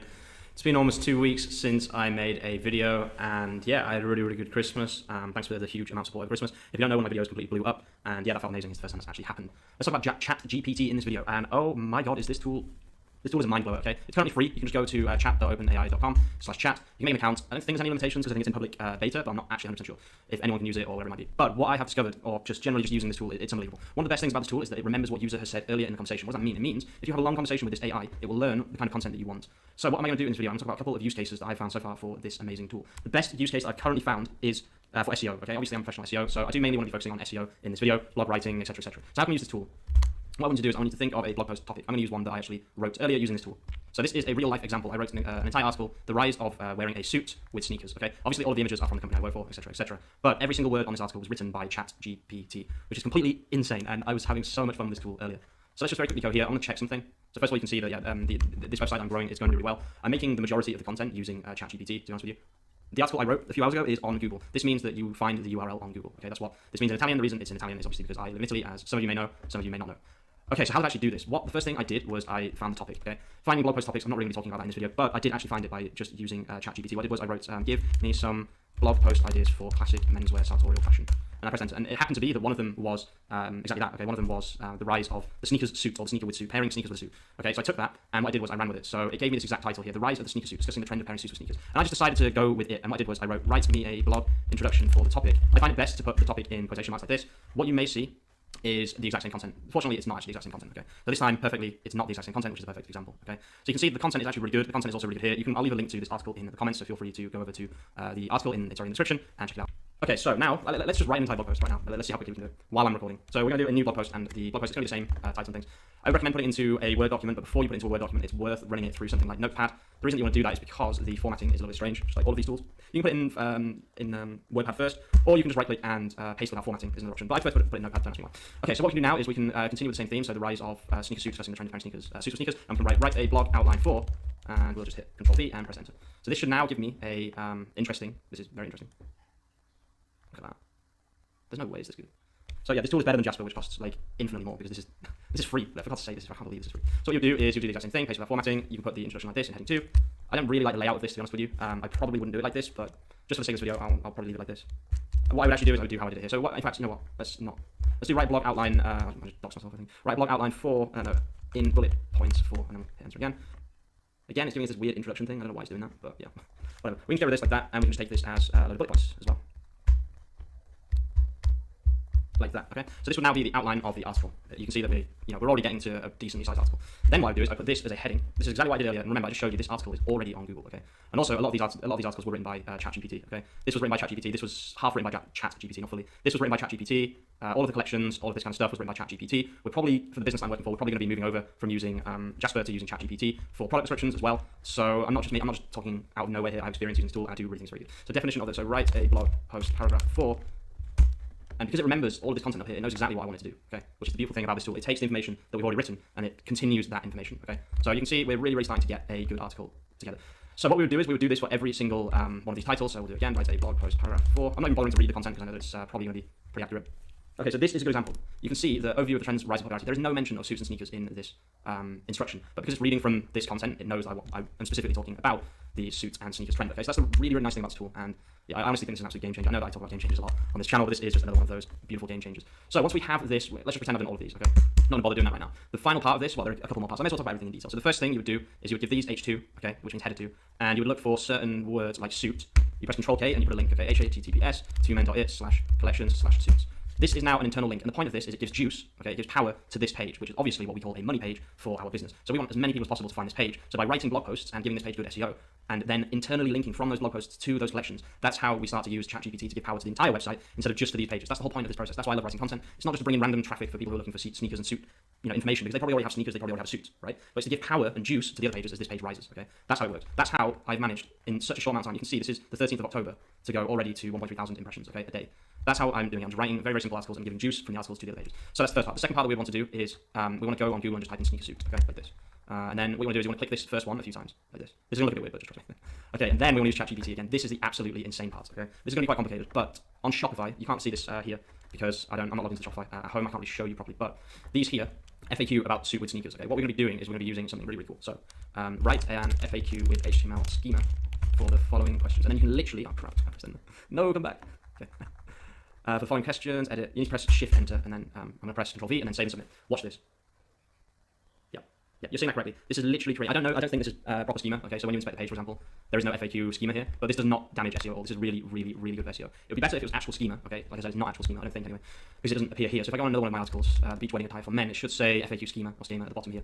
Yeah, you can see demand frequent FAQ, which means frequent questions. But this is still really, really good for SEO, what this tool is doing right now. Okay, what you should do as well at the top when you're starting this, I should have said, is you should put your brands here. Okay, so you should say like, I want you to write about the following brands at the very, very top. Okay, so then when it writes something like this, it mentions the brands that you're actually selling instead of random brands like Air Jordans, etc., which obviously we don't sell Air Jordans, so it'd be kind of pointless. But why have I told this to give this in HTML? That doesn't make any sense, right? You'd expect me to want this in raw text, but actually it's better to have it in HTML. Let me show you one more thing. If you write continue and then just press enter, it will just continue. Let me go on a Shopify store that's not actually the Shopify store that I work for. These are just my random Shopify store accounts which I use for testing, and also if you look at my YouTube channel, I do have a lot of Shopify tutorial videos, so that's why I have these stores. Okay, my keyboard is died. I tried to pause the video there, but it didn't work because my keyboard's died. So we go on blog posts. Okay, it's back. And we create a blog post. But what I'm going to do, this is sometimes bugged out, so I have to wait for it to let me click show HTML. So while it's doing that, let's have a little look at what it's created. So if I put this into an HTML showing tool, let's go up to here. HTML shower W3. I think it's called testing. HTML, try it yourself. Here we go. So if I run this, you'll see that it's just perfect. It's just perfect. Just look at it. It's honestly just perfect. So show HTML, click here, and then show off HTML. Bang. It's that quick, guys. Honestly, it's just insane. Such an easy way to make a lot of content. Okay. Frequently asked questions, even if they're not schema, they are very, very good for SEO. Okay. So we'll add this to the bottom of this article, even though it's not really like it's not proper. If that makes sense. So we answered all those questions. Let's say we answered all those questions. Then at the bottom, you just take information from here. Another thing you can do actually is you can use keyword tool.io, and you can search suit and sneakers or suit sneakers, and this will do the same thing. I'm pretty sure. If I click on questions, this should do the same thing. Yeah. You can see these are pretty much going to be the same as this. So you can just do the same thing. You can click these, copy them. So like this, click, click, click, or just click them all, but probably not all of them. So click, click, click, click, copy, and then you just do the same thing. Okay, it's that simple. This tool is absolutely insane. I'm gonna have a lot more videos on this. I just really wanted to get this video out because I want to show people how you can very easily write long-form blog posts using ChatGPT. And the most beautiful thing, of course, is that you can already find this URL on Google, which honestly I didn't expect that to be the case so quickly. It's actually pretty insane that it took not just this article, but I believe the other article I wrote. Yeah, so I wrote another one, the best European luxury designer brands for men. Did I write for men? Yeah, for men. Good. This is also a Shopify plugin. It's free and it gives you a table of contents. I did make a video about that, so you'll have to look through my videos if you're wondering how I did this. But if I click on Brunello Cucinelli, it takes me, for example, straight to Brunello Cucinelli. And guess what? This article is also already on Google, even though it had some mobile usability problems, which you can see here. La pagina non è usabile su dispositivo mobile. This isn't really optimized for mobile. I did try to fix it, but yeah. At the end of the day, it's already put it on Google, so I'm not really that bothered. Yeah, that's it, guys. That's how you can use ChatGPT to write insanely quick blog posts. Okay, so that's it. Thank you so much for watching. Thanks for all the support recently. I hope this helps a lot of people make some content, and yeah, there's no affiliate link. There's nothing. It's just free content as usual. Thanks for watching. Hope this helps, and peace out.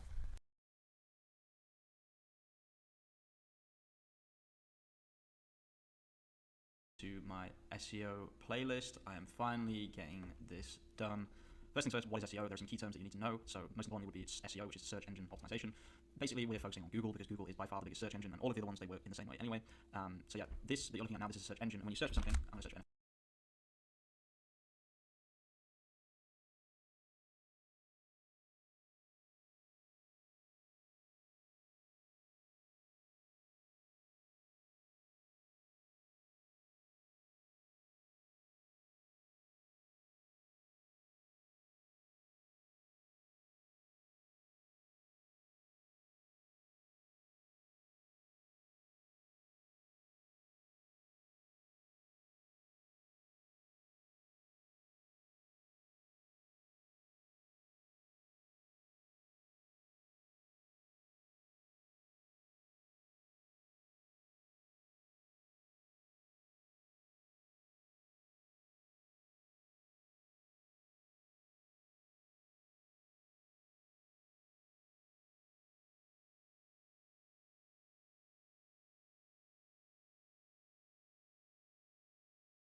I'm going to remove the camera.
Yeah, I think the things that I'm gonna be focused more on when I write about nutrition or biochemistry is gonna be about physiology and about.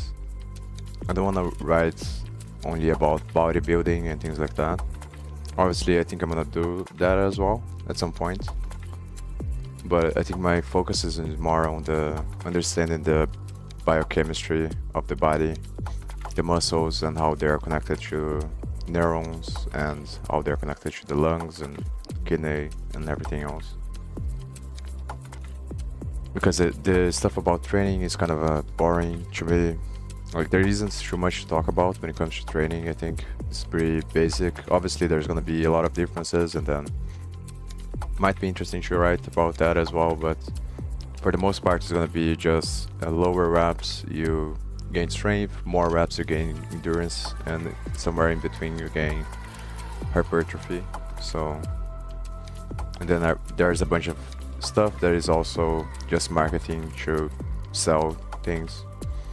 But it will be interesting as well to study maybe intermittent fasting and different types of diets and how they work on the body. But then again, the challenge about this field is that it's just like politics, where you have a bunch of narrative warfares because there's a bunch of money involved. So it becomes hard to deduce the first principles because of the amount of noise you have. So I think I want to focus more on the first principles as much as possible. And it's pretty much the way that I think about politics as well. And I think that's one of the main reasons why I don't study too much specific of things. Like what someone is actually doing, if someone stole money or not, or something like that. I spend a lot more time studying the fundamental principles, let's say. So, and that's what I want to do here as well. With this field, how can I get as much as possible what is essential and what is fundamental, and then distinguish that from what is changing. And then I can derive from the first principles what's the most likely path towards the optimal approach. But it is very hard to do. I'm not saying that the details and the other stuff doesn't have any value. It's just that it's a lot harder to know what's true or not, because everything is being designed to control your mind and the way that you think for some narrative that may or may not be conscious by people that are passing the narrative. Because mostly everything is subconscious and unconscious. I don't really believe in the free will in the ego sense of the thing. I believe in free will when it comes to the God's sense, like, because an individual is the distribution of God to the identity of the person, let's say, and the flow between the two is space-time. So I think God has free will, but the ego doesn't have free will.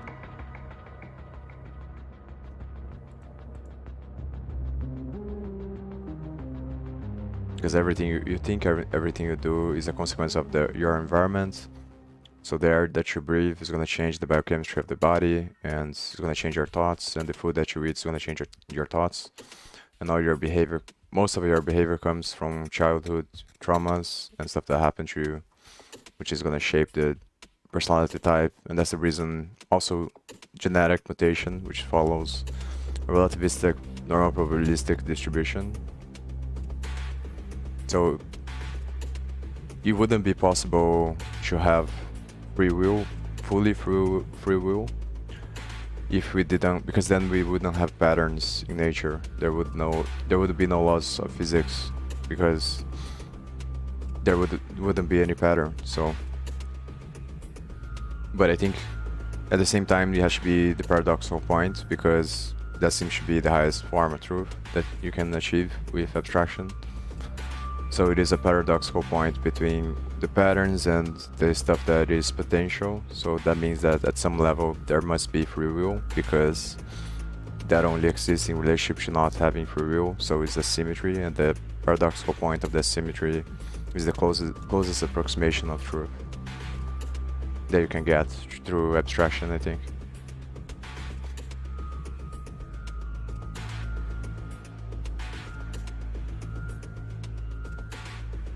And I'm obviously interested in becoming more smarter, because I think it's a positive feedback loop system.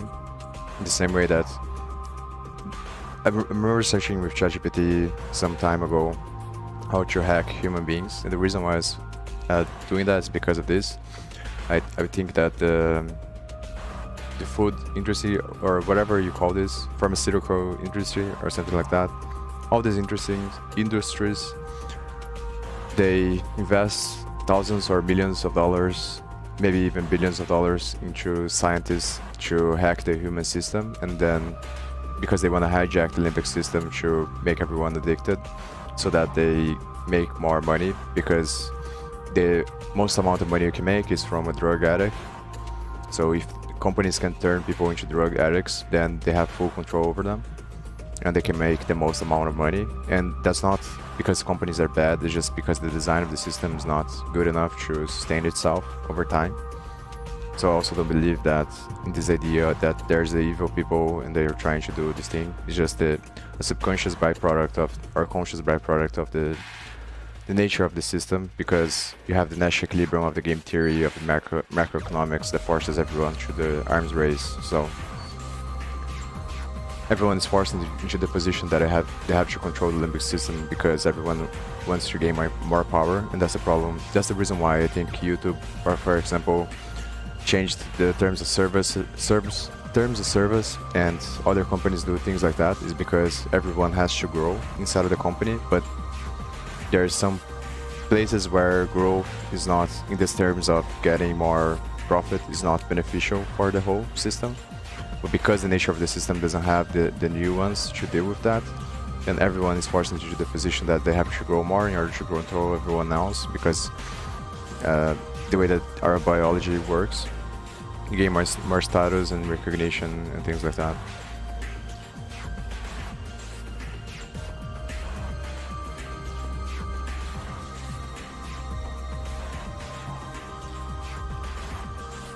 I was saying something, but I forgot.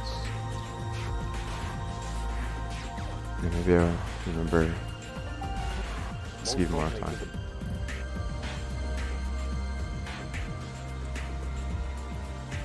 Oh yeah, the sugar thing. So sugar is a consequence of that. I think that a bunch of these industries created sugar so that, because it's a hack to the limbic system, and then creates a vicious cycle of behavior, because the microbiome of your body is being hacked, and then it is like installing a virus in your system, and then it changes your thought patterns, and then you get into this feedback loop system, and it changes your taste as well. So then you start defending the ideas that would break the feedback loop system, and the longer you are on the feedback loop system, the more gravitational force and power the system has over you. And that creates the systemic issue of overweight, and that translates into other problems, because everyone's trying to rationalize their behavior. And that's a consequence of the lack of balance of the macroeconomy in a global level to adapt and to regulate regulate in relationship to this exponential growth that it needs to have in order to sustain the mechanisms of control over everyone else. So I think this has everything to do with the way that you eat. So what I want to understand more, and I don't understand enough, I think, is how the food that you eat translates into the thoughts you have, and then how the thoughts you have translates into your identity and creates the reality you exist. And I think that has to do with the distribution of the sexes as well, for masculine and feminine. I think there are only two genders, because gender being Genesis, I think, from a guy that I've seen videos from. So there are only two chromosomes, X and Y, but I believe in the distribution of sexes because everything has to be a distribution, and the distribution is the nuance that creates the whole change in the system. So I think that you can't have a polarity if you don't have distributions, because polarity are an illusion of the identity that is perceiving itself through space-time, through infinity, which is space-time, is a geometrical object. So that nuance is the gradient that makes up all the complexity of the universe, which is always convergent and changing. And then I think that foods are related to that as well, because they are related to hormones, and the distribution of hormones make the people have different preferences as well. And that manifests itself into the energy of the person. So more masculine is like positive, where it's going outwards and trying to dominate and explore, and then more feminine is more closed and trying to trap and control. And that's the analogous to the whole morality thing, where the social norms are the feminine of the society, trying to control everyone and to make everyone acting the same way, because it doesn't want the variation. And then the masculine is the thing that is always trying to escape the matrix. But in reality it's the same thing, because the masculine only exists in relationship to the feminine. So by trying to escape the matrix, you just create a new one, because everything is the same. It's a polarity, relativistic multifractal polarity.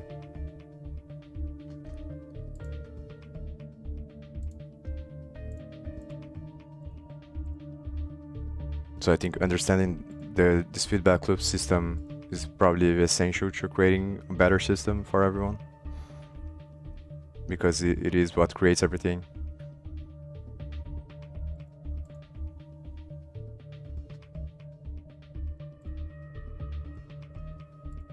I know some fitness influencers, so maybe I'll go to their channels, but I don't, because the ones that I know, I think are more focused on bodybuilding and stuff like that. But I remember seeing videos from people, maybe Andrew Huberman. I think Andrew Huberman has a few sponsors, but the sponsors he has is probably, they probably don't have affiliate programs for people like me that are starting out. But I'll check his channel as well, because if they have, I trust Andrew Huberman from the stuff I've seen from him. So I trust that he's promoting good products for everyone.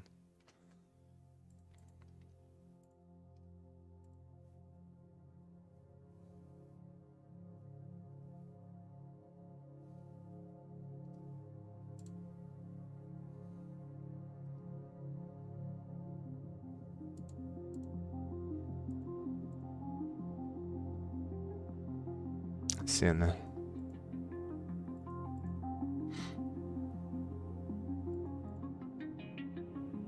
Oh, there's the other guy, Brian Johnson from Kernel, but I don't think he's gonna have any affiliate links as well. But his stuff is also really good.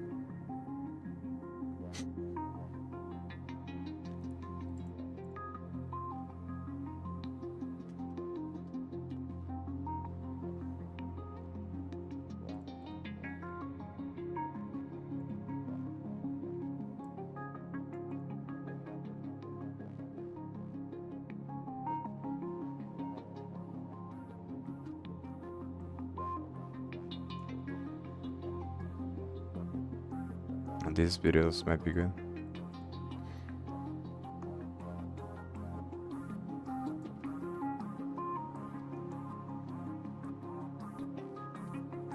Maybe supplements is a better thing to search for.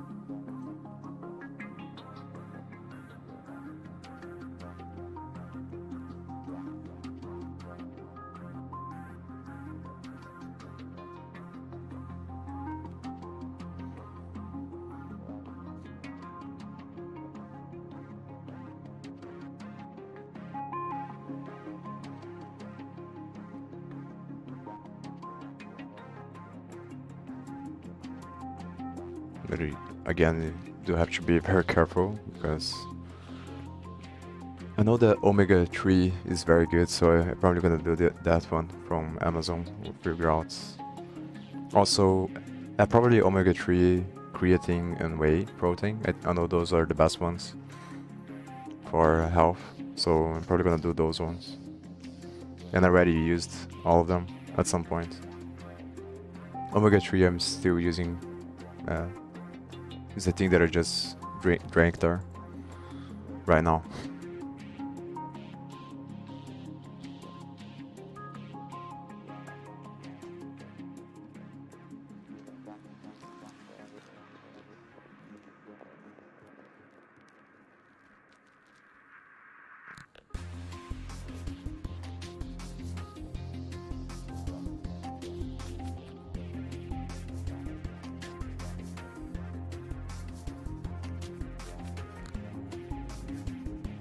Now let me search for these ones first.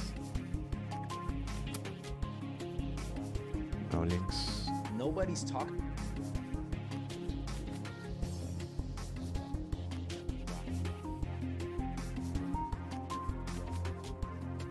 Damn, this guy has links on text.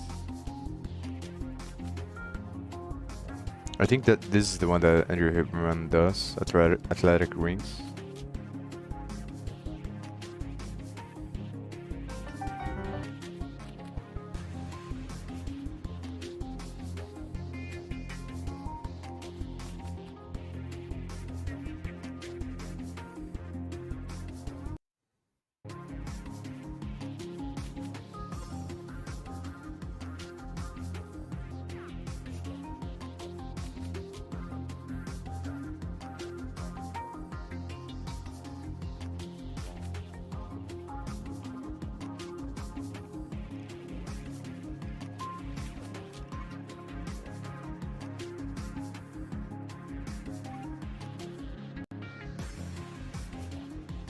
Yeah, it doesn't look like they have affiliate links.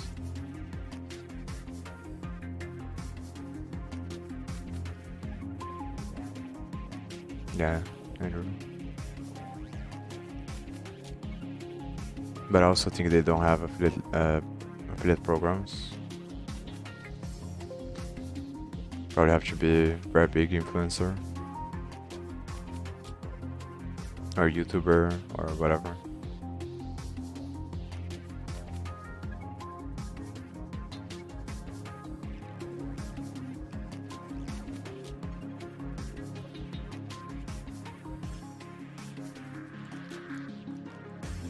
This one.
Not sure if that's the thing.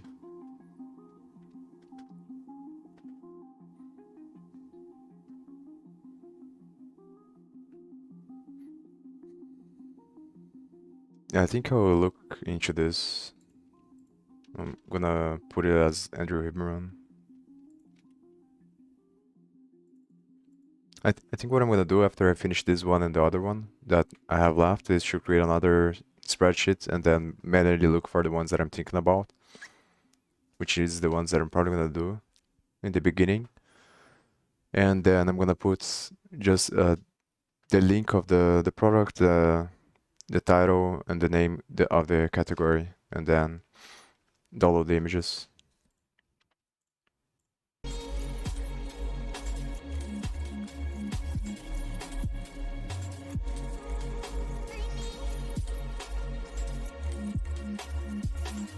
I'll be right back.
Yeah, I think it's gonna be hard to get into this one.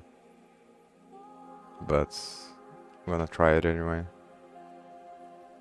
No reason not to.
How to look into the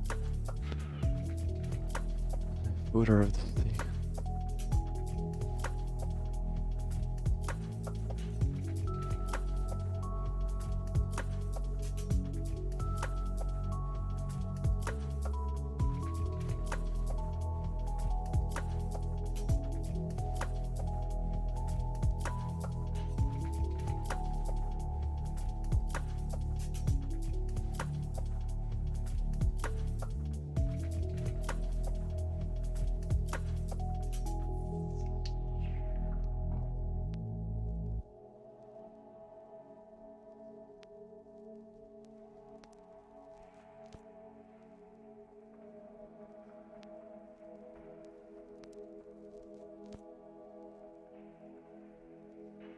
One of the most common topics.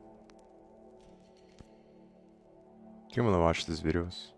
They seem interesting.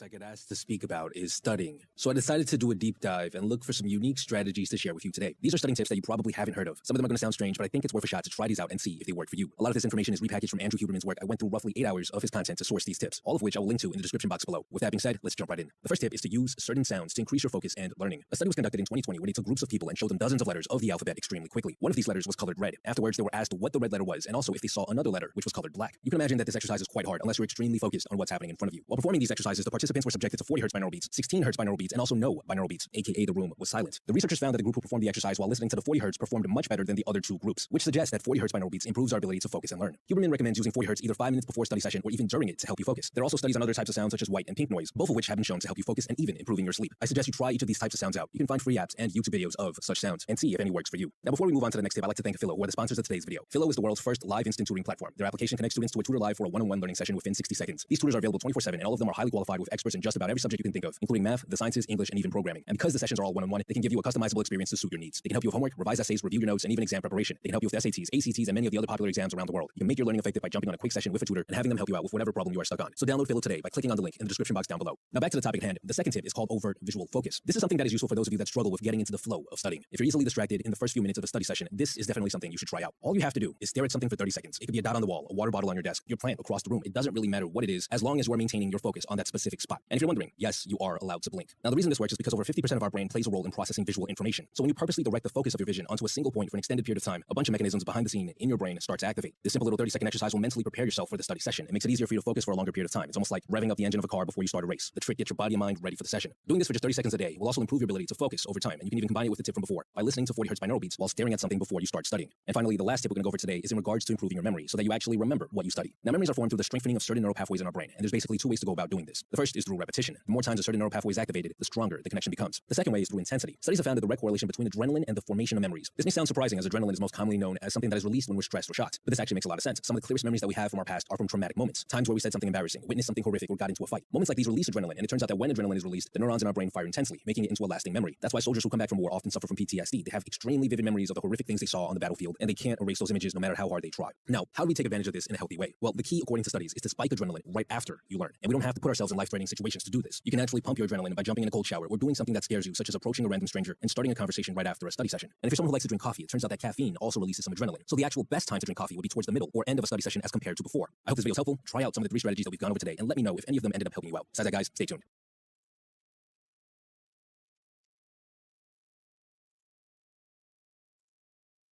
The tutor site seems interesting. I think I'm gonna apply to that.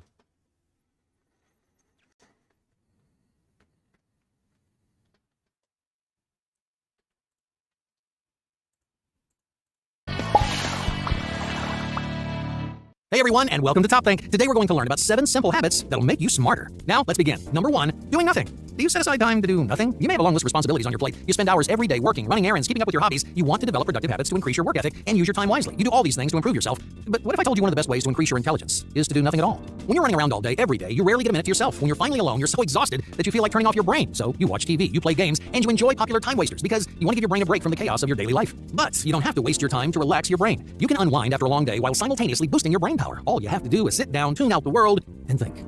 You might think about your goals, you might think about your loved ones, you might think about the happiest parts of your day, or maybe the most frustrating. There are no requirements and no expectations. There are no lists, schedules, or time limits. You can think about everything, or you can think about nothing. The only requirement is that you think all by yourself. Now, during the time you spend thinking, you may discover a strange kind of clarity. When you're busy, your thoughts are muddled and scattered. You're thinking every which way, and you can hardly make sense of your own thoughts. All you know is that you're stressed and confused. But when you stop to think in a quiet place, you can unravel and digest your most overwhelming problems. That's where the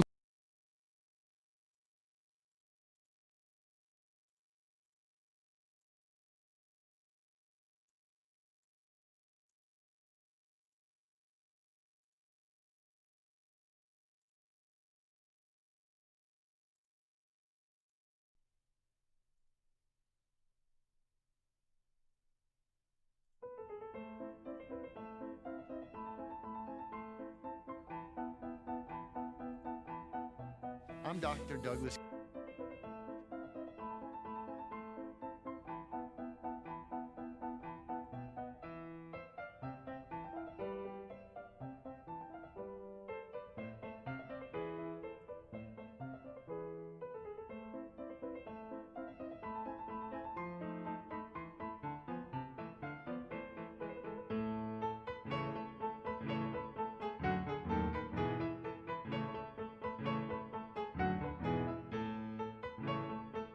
I think this is the guy that I remember seeing videos from.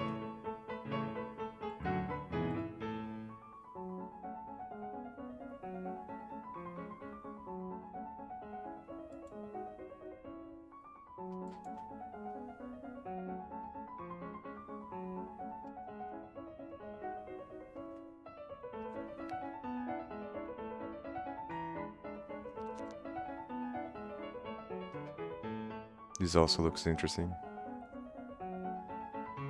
What the fuck?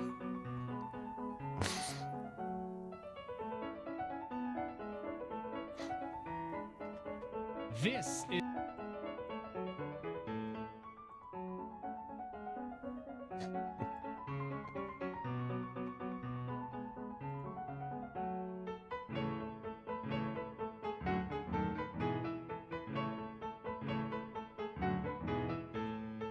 I think what I'm gonna end up doing is selecting the ones that I talked about, which is gonna be omega-3, creatine, and whey protein. Those are the 3 ones that I'm gonna do. And then for the other topics, I'll select other ones.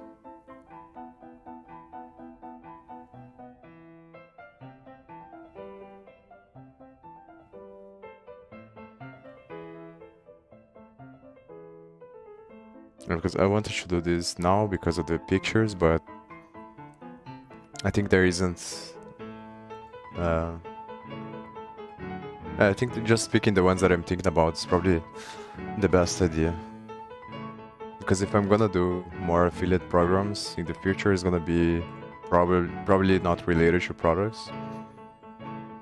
Because outside of the ones that I can think about, the ones that I'm getting here for the list doesn't seem like it's gonna be better to promote them. And then it seems like all the other affiliate programs are either for something else that is not a product related, which means that I can't really get a picture for it because it's something more abstract. Unless I can think about something that makes it you remember of whatever that thing is. For example, in the clicky thing I made an image with Midjourney, this one here. Yeah, that's one trick you can do to try to get words from Midjourney, but it's not very good. You put in commas, so what I did is put like this. Then you put 2 dots here, which I think the reason why it's 2 dots is because it's probably done with C or C++, and that's how you do classes on C++, so I think it has something to do with that. This 2 dots pattern on Midjourney. So you do this, and then you put whatever description you want here, and then you put the word again. But it doesn't work really well. Like, you have to get lucky to get the exact words. And then this other one here, they gave it to me with the affiliate page thing. But other products I think are gonna be hard to. I think I'm gonna leave this because I'm gonna watch this later. But other products are gonna be hard to create a picture with Midjourney that is gonna be good for the product, for the affiliate. So I think there's gonna be. I can also buy the Midjourney subscription later on, obviously. But the issue is that there are other things that I can do with the $30 as well. And I'm not really sure if they're gonna start charging for ChatGPT as well. So that might be a problem. Because if they charge for ChatGPT, then I think ChatGPT is more worth it than Midjourney, because you can do a lot more things with it.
I'm gonna save this one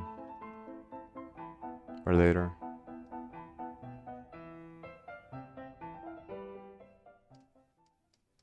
But probably it's hard to get accepted as well.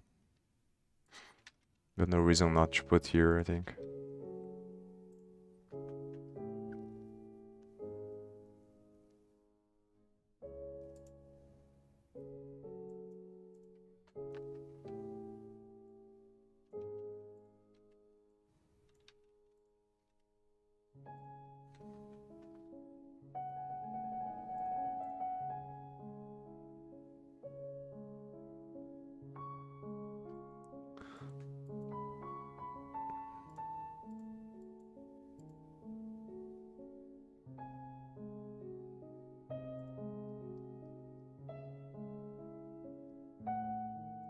Hello and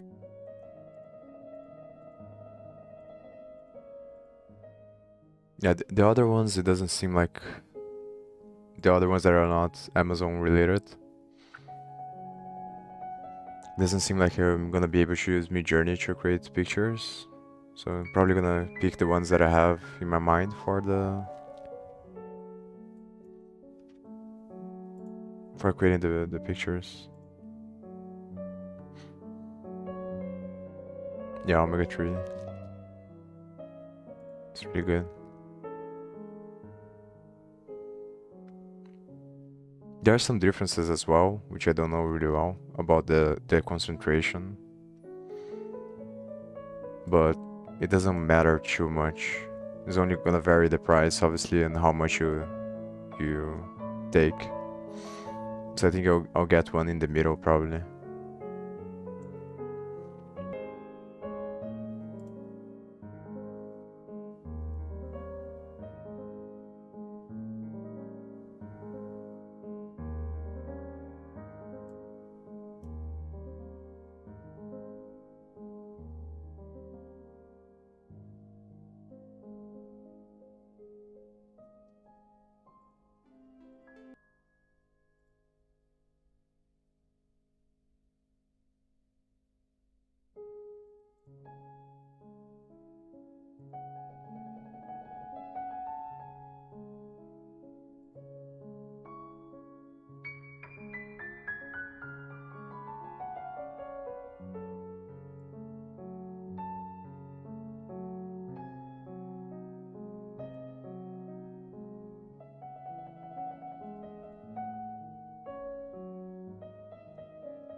So, you know, we've...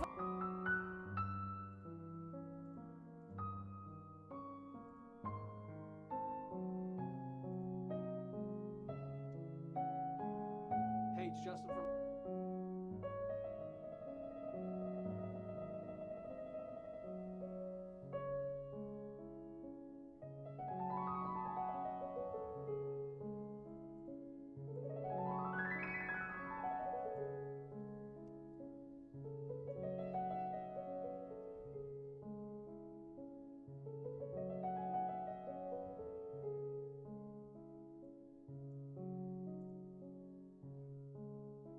After this one is economics. I think, yeah. Because at this point, the main point of still doing this is so I can find other affiliate ones. And so I think it is worth it because I found one or two there for health and fitness. So maybe I'll find, even if I don't use, I still have it for the future in case I wanna see it again. But I think the ones that I'm gonna do for Amazon, I think I probably have it in my mind, the list, which is stuff that I already either used or did a lot of research on. And that's probably the only ones that I'm gonna have there, outside of the ones that I already have on the site in the beginning. And then I'm gonna focus on start writing articles, I think.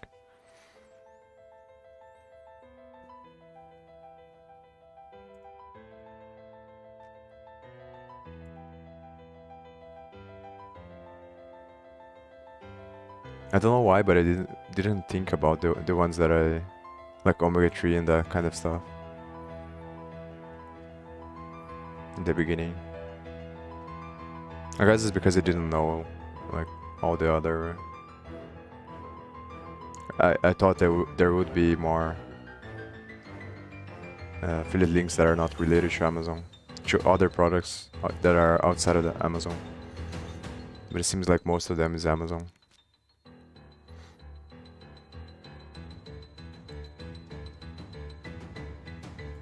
In today's video,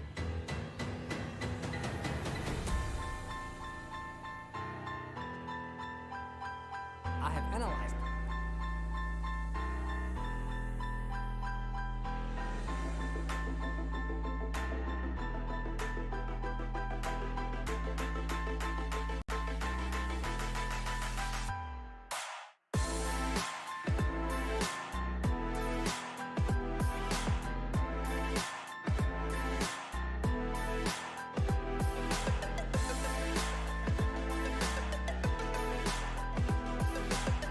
This one has apparently.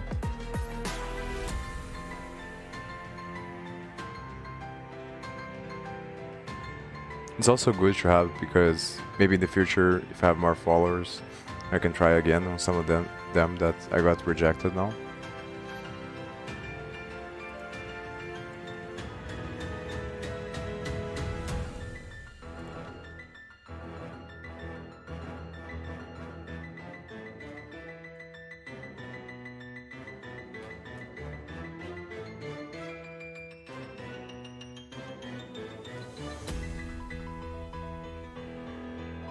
I just forgot that I have to paste here first.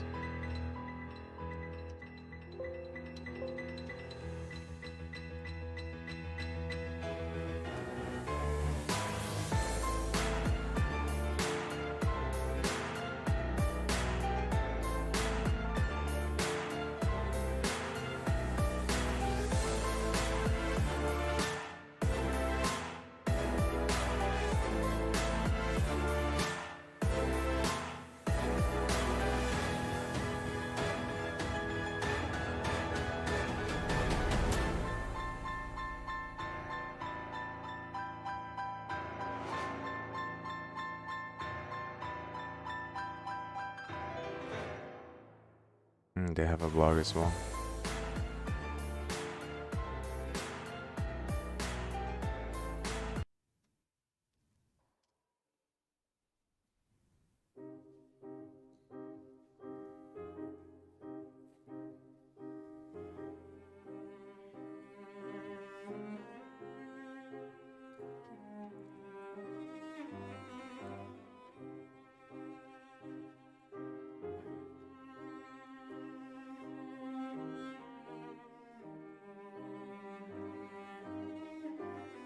Hey guys.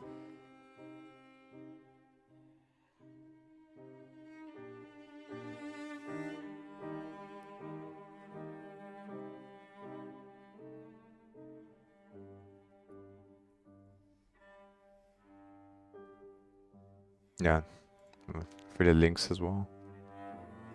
But all from Amazon, probably. This one looks like it's different. Probably his own site. And probably Amazon here.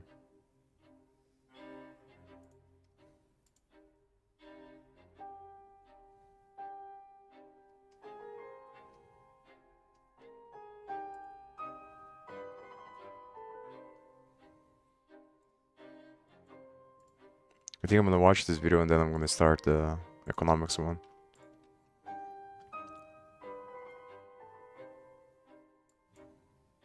I think after the economics, then I'm gonna stop and do the get the Amazon information off stream, and then I'm probably gonna come back and use the images that I get upstream to upload to Midjourney and see the result, and then I should build the rest of the site of the affiliate section, the things that I have to change there, and then I'm gonna start writing the articles. I also think I'm gonna try to apply this stuff here that he talks about, both on the blog and see this thing about. I already saw that you can use Midjourney to put stuff on Etsy, but I didn't want to do it because it seems like it's one of those things that is like the same of dropshipping or anything like that, where people use that to market and then to market to other people, but in reality it's just either too competitive or it's like a race to the bottom thing, where the easy thing is gonna have a bunch of people doing and then it's too competitive and you can't do it. But there might be, because obviously there is a time delay, so, and that's like the computation of markets. Whenever there's something new, there's going to be a delay until people catch up to it, and then it gets saturated. So there might be some time, because AI is relatively new. So in the same way that other industries like that in the past was very easy to make money if you're beginning, because it's new enough, and then there are not a lot of people doing it, so you can find a small niche and do it. So that's the reason why I'm thinking about doing this as well.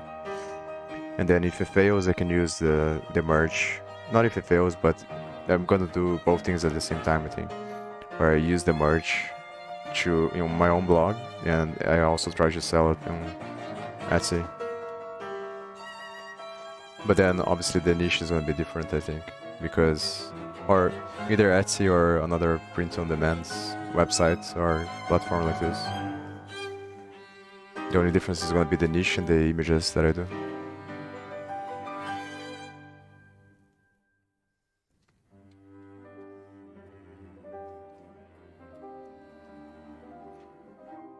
And I think I can use the same code that I use for the affiliates because it's gonna be the same thing. The only thing is gonna change is gonna be the cards. So I can create another folder with merch and then just put the same files. So I can create another one like this and then do other products, other names here, and get the image of the merch from the sites. But the thing about the merch is then I have to look into how to create a payment system that I don't know how to do yet. But maybe I can do this with blockchain. That is an interesting thing. But the issue with this is then how to handle the shipping. But that might be actually very interesting to do. It's more complicated, but it seems like it is promising. Because then I can sell the merch as NFT as well. Like I can sell the merch as an NFT, and then I had this idea before as well about a wine system where people buy the NFT of the wine and then they can decide to hold the wine for as long as they want, and they can decide to consume the wine. So if they consume the wine, they burn the NFT. And then they don't get anything in exchange, but they have the option to buy the wine as an investment, because the older the wine, the better it is. So the person, if let's say the person is not sure they want to drink that wine, they can buy it as an NFT, and they can just hold and have a portfolio of wines, and then whenever they want to drink the wine, they just activate. But obviously the risk with that is that you would have to store the wine somehow. And it would be very risky as well, because then what happens if the wine breaks or something happens that you lose the wine? But there would be ways to think about compensations for that as well. But I can do this pretty much a similar thing here with this. I think would be interesting. Yeah, but the problem is that I don't know. I have to look into how the print-on-demand systems work, because I would probably depend on them. But maybe I can offer them to make this for them. That's also a good idea. Like a code is smart contracts, and then I don't know how hard it's gonna be to make this happen. But it seems like an interesting thing to look into.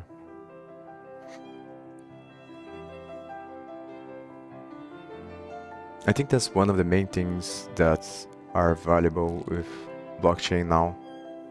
Is figuring out ways to decrease bureaucracy, especially internationally, because you have so many things to deal with on international because of banks and all the governments and stuff. But obviously blockchain is going to be regulated as well at some point. But I think regardless of the regulation, the payment system is much better, because you have full transparency and you have flexibility to send and receive money. You don't rely on a third-party provider to make the bridge. That's the best thing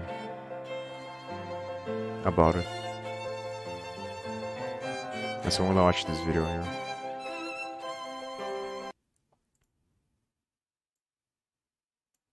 Is what some might call the real-life limitless pill, which comes in this box that costs $400. And I'm going to try it, as well as a bunch of other powerful brain-boosting supplements, but working my way up, starting with the cheapest one. This one costs $10, comes with only 2 pills.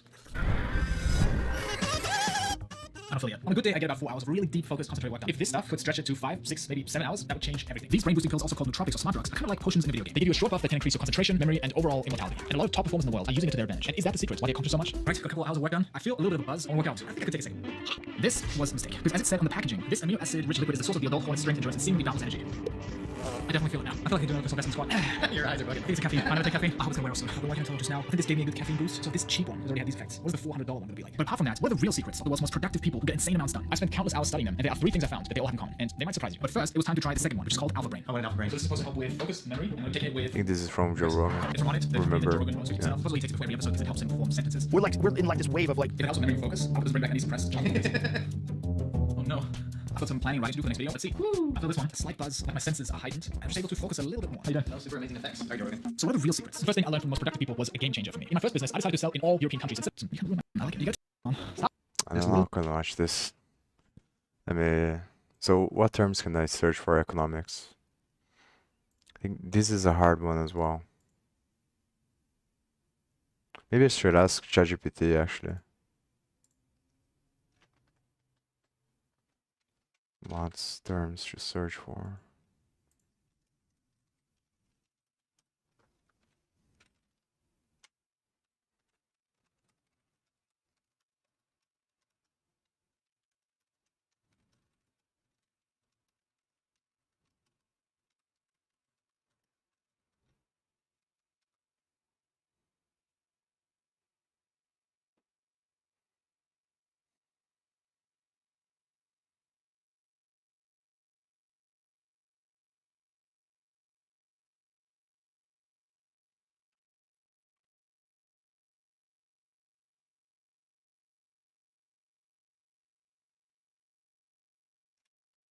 I think one that I'll definitely do is the Amazon one from Amazon, which is going to be the recommendation of the Mendel Fractal book, which is probably the best book I read in economics. That is also related to physics as well. The guy was a genius.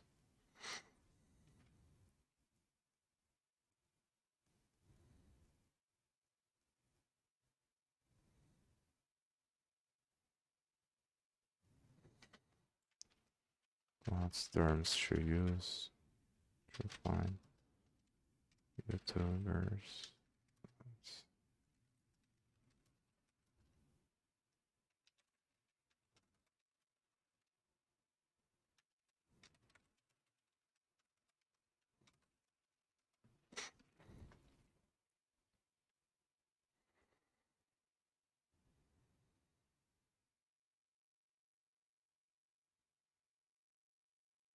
And let's try these ones that ChatGPT is saying.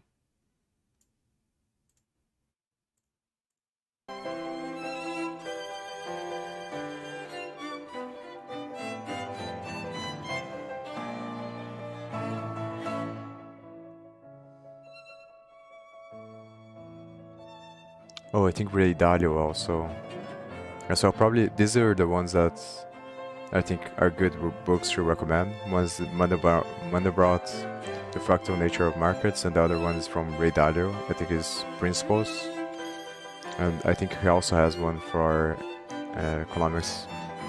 I think he has the best video on economics that I ever saw, I think. Which has a lot of views.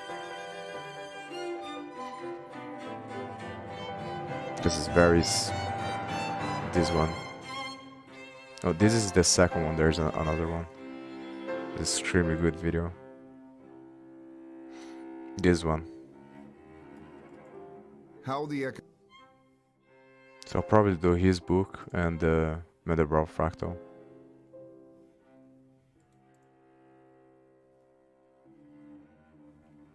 Yeah, Principles.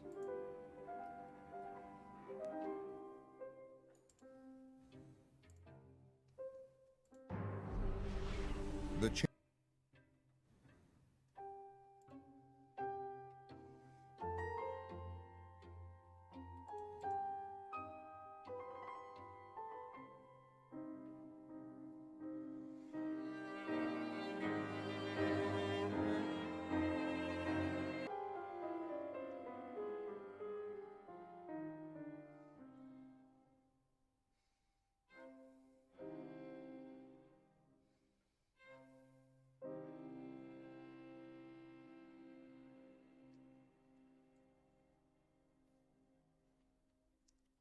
Yeah, how to calculate value of a business.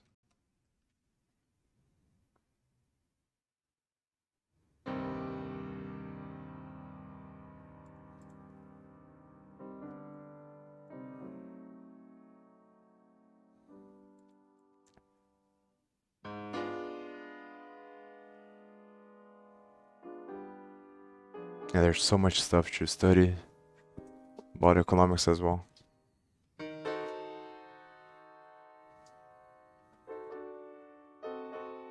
The thing that I was thinking about economics is that I don't understand really well is to study what are the main I forgot the word in English, but the main stuff that people sell and trade from each country. What is the main to understand better the flow of the money in the planet, which is obviously extremely complicated because there's so much stuff being traded everywhere. But I don't know too much about that, so I want to study that more so I understand. Like what are the main countries' resources and the whole flow of money.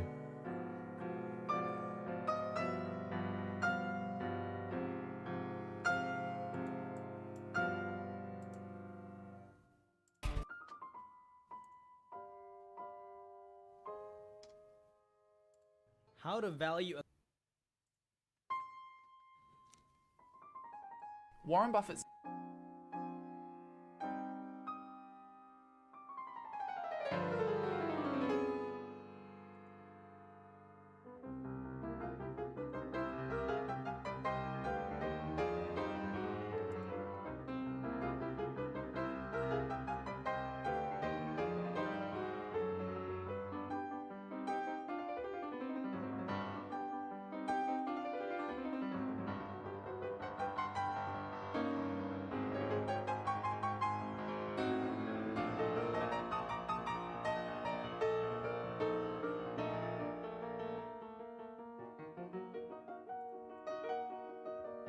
This video was brought to you by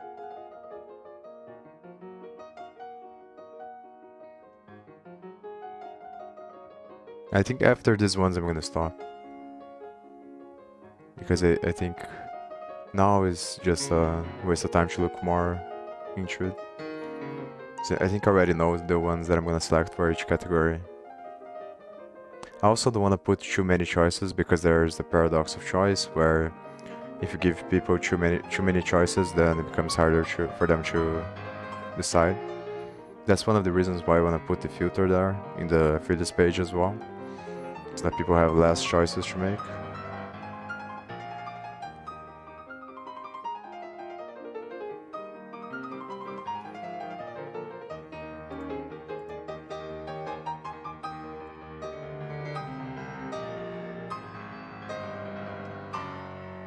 Most investors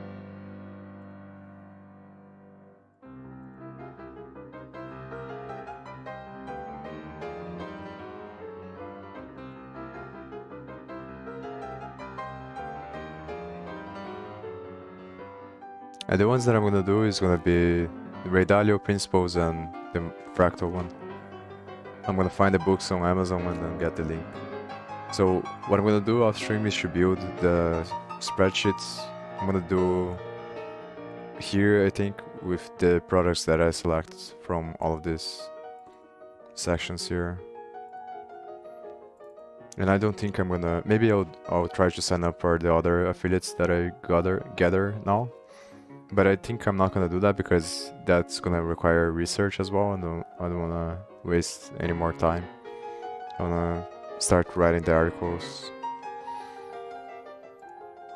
And I think that the most interesting thing to do is to, after writing the articles, is actually to work on my own products. I think that seems to be the best strategy. I was thinking before, my plan was to write the articles and get affiliate marketing links and then grow the blog first as I make passive income from the links. That's the strategy that I was thinking about, and then only after that create my own stuff, my own products. But it seems like it's a lot harder than I thought it would be to get affiliate programs or products, because most of them are from Amazon. So, and the other ones, I don't think it's impossible to do, but they just require a lot more followers. So I think it's not a very good strategy. I think a better strategy might be to just do the Amazon links first, and then once I have decent amount of followers, then I can just build my own products and sell them. I think that's probably better, and something that is related to the blockchain, I think. The issue with that obviously is that it's also very competitive because there's so much software out there, so many things. But I think I can find a niche or something very specific if I search enough, and the better I become with building stuff on the blockchain. And that's also aligned with getting the job or getting freelance work as well. So I think that's probably a better strategy to search for a job and then build the thing on the side. Which is probably what I'm gonna do. And then while I don't get a job, I just build the blog and put the articles and try to see if I can make any money with the affiliates from Amazon. And also I'm gonna start working on the program, whatever software. I think the first thing that sounds interesting to me is this thing that I just thought about, which is to create this system where to allow people to pay with crypto to get merch from the website. That seems to be very interesting. The only thing that is blocking that, I think, is that I'm gonna depend on the logistics, but then I think I can search or figure out a way, or maybe contact the companies and see if that's possible. Because if it is, I think it's a very good idea, and I don't see a lot of people doing that. But there might be some stuff that I don't know, obviously, so. But I think that's the direction I'm probably gonna go. So I'm gonna do this stuff off stream, of getting all the titles and the images. And after I do that, then I'm probably gonna come back and use the images on Midjourney, and then also watch these videos here and see if I can do the Etsy thing and the merch thing by following these tutorials here from this guy. Not sure if I'm gonna be able to do all of this today, but because I'm still gonna go run and work out. But probably I'll come back soon today, or if not, then almost certainly tomorrow. So